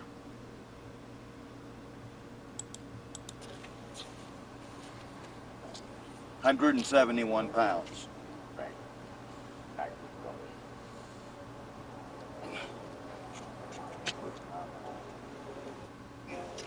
You don't get any. Fuck you, you don't get it. It's not a seeming attempt at a video blog that prosecutors want the jury to see. It's a recording from December 3rd, 2007, only 2 days after Cheryl Dunlap went missing. We'll get some good wonderful steak for it. She wasn't even that one there. Your mama had she was. See, I had stuff hidden. We had it hidden. We had the stuff. We had the gun. We had the gun hidden. I killed them with it. We had the silver. Going down here, and we're going to the park. Yeah, we're gonna go have a good time. Go to the park. Yeah. But first, I gotta go hide it somewhere else. The jurors also hear mention of a man named Samuel Rail, who was Hilton's lawyer and friend in the 1980s. Rail told Florida investigators that Hilton had been an advisor on a low-budget thriller he produced called Deadly Run. Hilton, he said, was the one who came up with the movie's premise. A serial killer who releases women into the woods so he can hunt them down and kill them like prey. Despite all this, Hilton appears to be confident about his chances He would write to that. another prisoner in the Leon County Jail. Hey, the guy chopped a woman up, killed her dog up in Georgia and all that too, ain't you? Yeah, I mean, it's crazy or what? Not crazy. I looked at him, he's got a little evil grin. I said, you're gonna play the crazy card, ain't you? But the evidence against Hilton is powerful. Investigators have found Cheryl Dunlap's DNA in Hilton's van, and while they were never able to positively identify the bone fragments from the burn pit, they discover a cigarette butt at the campsite with Hilton's DNA. The jury's decision is unanimous. In April 2011, Gary Michael Hilton was found guilty of first-degree murder, kidnapping, and grand theft. In a 2025 interview, Hilton confessed to Cheryl Dunlap's murder for the first time, saying he abducted her off the trails in Leon Sinks Geological Park because he was running low on food. After running her ATM card several times over the coming days, he ended her life with a gunshot to the back of the head. The judge hands him the one sentence he's been trying desperately to avoid: death. Today, almost 20 years after what he calls his rampage, Hilton awaits execution at Union Correctional Institution in Rayford, Florida. If you'd like to see select new videos early and help us keep uncovering cases... What? Them years ain't been kind to that man. Files that rarely come to light. You'll find extra footage and unseen details on... So, guys, if you want to keep this stream going, we can do that. But we need to make more progress on the goal. We made 13%, 13.66% on the goal. Maybe we can get to like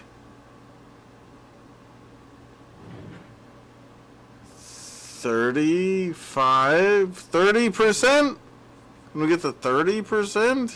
30%. 30%? We can cover another one? I don't know. I don't know nothing about nobody. A double feature, a double header. Who wants it to keep happening? Is high crimes ending just a little too soon for you? We'll put your offering in the basket. You might squeeze another hour or so out of us. Who knows? Holy shit.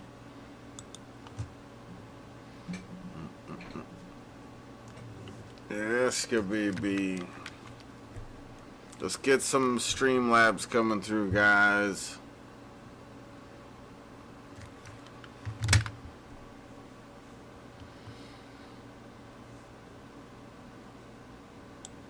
It was an accident.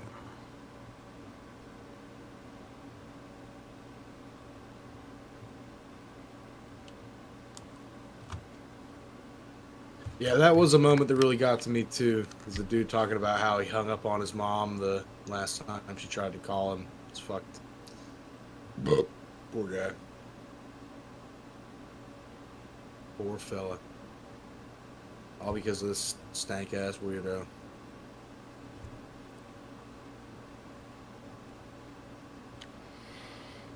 Can we make more progress on the goal for us to cover in another episode? This is possible in this crazy stream of ours. Crazy world.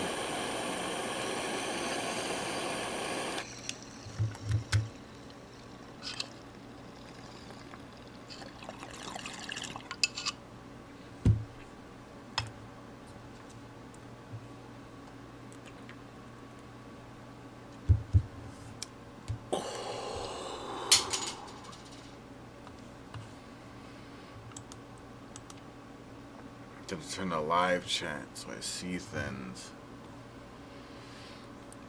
Oh my gosh. Can we do it, guys?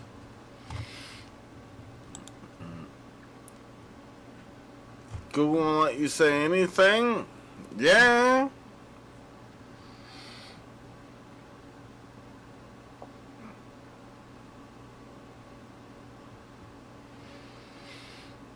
Guy B will cuted after X. I don't know what any of this means, Scooby. 70 years The guy living? will be executed after living 60 years. I know. I'm just 70 trying to pick on Scooby because he's retarded. Yeah, at a certain point, you know, it's one of those things. I'm not the death penalty.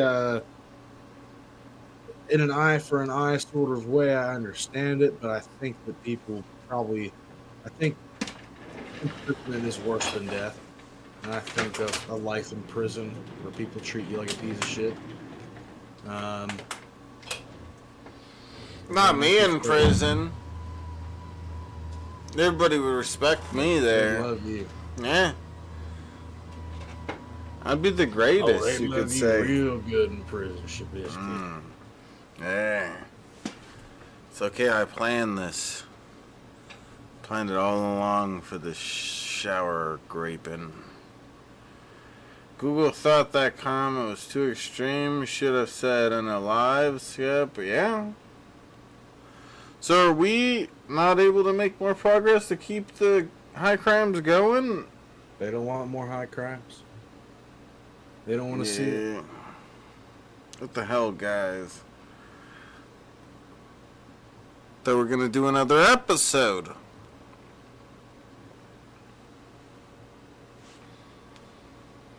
We need lots more tips. Tip train. I even put a skull emoji instead of the word and it still blocked it. Yeah?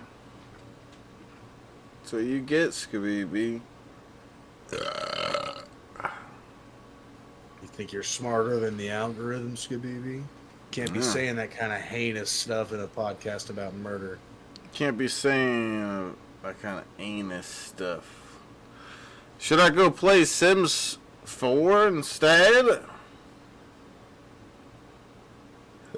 Time to transition, Scooby, to Sims 4? It might be.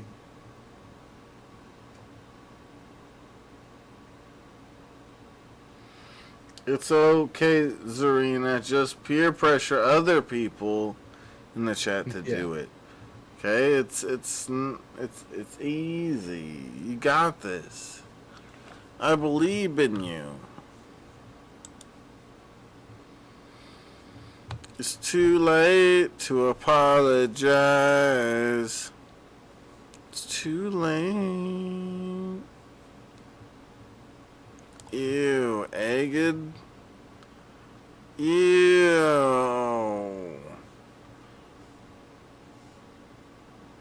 Ew. What's wrong with Egged, dude? Don't be so mean to Egged. He's stinky. Let's hear. Watch. We'll watch his short. Tell me it's not stupid. Tell me it's not stupid. He's going to do it. He is fully 100% going to do it. When he posts stuff like, an entire civilization will end tonight, never to be brought back again, I fully believe he's going to nuke them. So congratulations, MAGA. You ultimately caused World War III. He didn't do it, though. Genuinely despise every single MAGA supporter. Because ultimately, you caused this. You just had... So because Trump tweeted this retarded thing... He's going to do it. He is fully 100% going to do it. When he posts stuff like, an entire civilization will end tonight, never to be brought back again, I fully believe he's going to nuke them. So congratulations, MAGA. You ultimately caused... Who did he nuke? He's threatening to nuke Iraq. He's been... You remember when... Well, he didn't threaten it in those words, but he did say an entire civilization would be destroyed in one night. And the most modern way I could think to do that is with a nuclear fucking bomb. Do you remember when Aga did a thing... I can't remember. Like, he did a thing, and I had Ben show it on DP, and it was like, what the fuck? He was like, oh, yeah, something crazy is going to happen. It was a political video. Does anybody remember? It was something like the world's going to end or something in the next week because of this or something. And then it's like, yeah, a week later, we're watching this video. Like, what the fuck? Let's look at the comments on this. Thank you for recognizing our efforts. Your disapproval means so much. That's great. I like this person. Are you a giver, a receiver, or a Peter Peter Puffer? Not or. I'm not gonna like it because it didn't write or. Womp womp. You're wrong with the issue. I'm here to pick up my son. I messed up. Right. I messed up. Who's this black guy? Who's that guy? I'm here to pick up my son with a knife and gun. I don't know who this black guy is. He just out of nowhere appeared. He looks like he's really dirty. You know what I'm saying? And he might have something to do with like an egg, like a bunch of eggs or something, or maybe just a dozen of eggs. I don't know. Shut up, Skabeeby. How come we aren't getting more tips, guys? We showed you a guy that murders people, okay? And we made jokes about the murders. They don't want any more. That's not fucking E40, Remy. Shut up. E40 sucks dick. Okay? Fuck E40. Bizarre is awesome. It's the whitest. Anywhere I go, I be getting them keys. And I'm outside like it's 50 degrees. Nigga, Yeah, he looks like the kind of guy that would make music with Eminem. What a retard.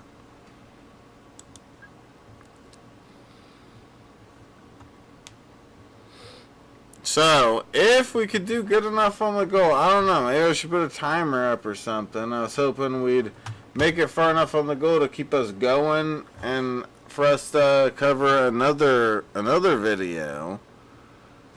Ooh, what's this? Now they're going to bed. My stomach is sick and it's all in my head, but he's touching his chest now. He takes off her dress now. Let me go.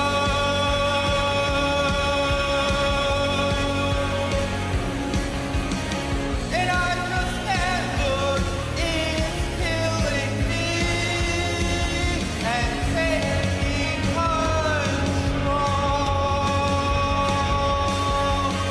Jealousy turning saints into the sea, swimming through sick lullabies, choking on your alibis. But it's just a price I pay. Destiny's calling me. Open up my eager eyes, 'cause I'm Mr. Brightside. Now they're going to That was Damn. beautiful. That went hard. Keep That them was coming. Yeah, that made Keep me them hard. coming. That was nice. So was it Might be all she wrote, Shad. It might be time for Sims 4. maybe it's time for Sims 4. You guys think I should switch over to playing Sims 4?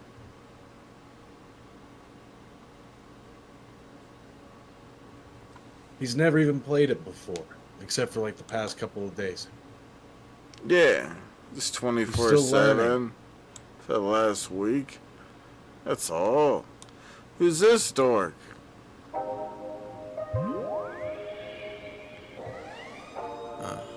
Let that bitch rock. Hey. Right.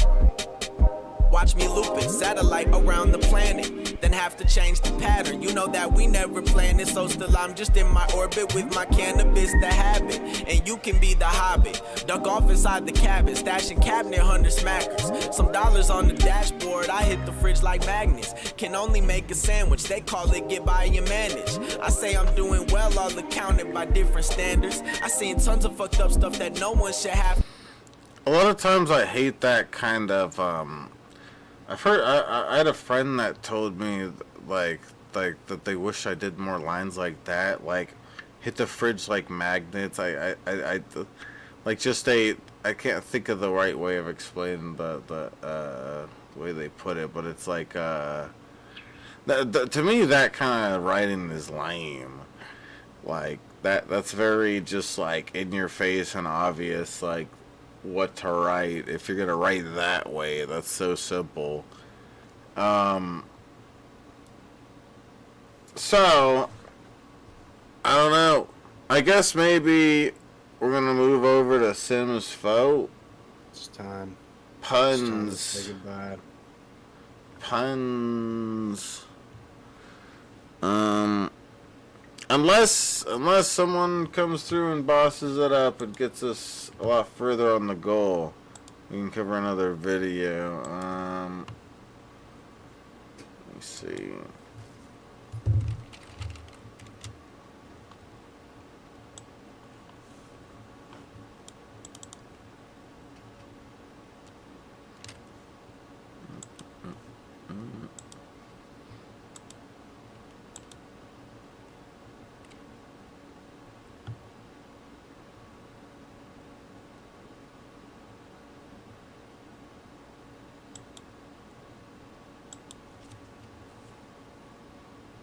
More puns. Yeah, the puns. That's where you know you're a genius writer, when you can write puns. Like your fucking grandpa would do or something. That's when you know you're a true artist. Let me see here. I don't know, dude. If you made a rap that was entirely puns, I would be impressed. That sounds cringy. Yep, you gotta do it. You gotta do it. I'd be impressed with how cringy it was. Let me see. Can I send everybody over to the thing before it starts? Let's see. Will it let me? Yeah, it will. Okay. Alright. I guess I'm gonna end this stream and move over to the main channel and play something. I don't know. Maybe I'll play just Sims 4. I don't know. I can move over to something else. But alright. It's been crazy. It's been lit. It's been clit. Yeah. Let's see. Alright, it should automatically move you over. Otherwise, just go to my main channel, Shabis.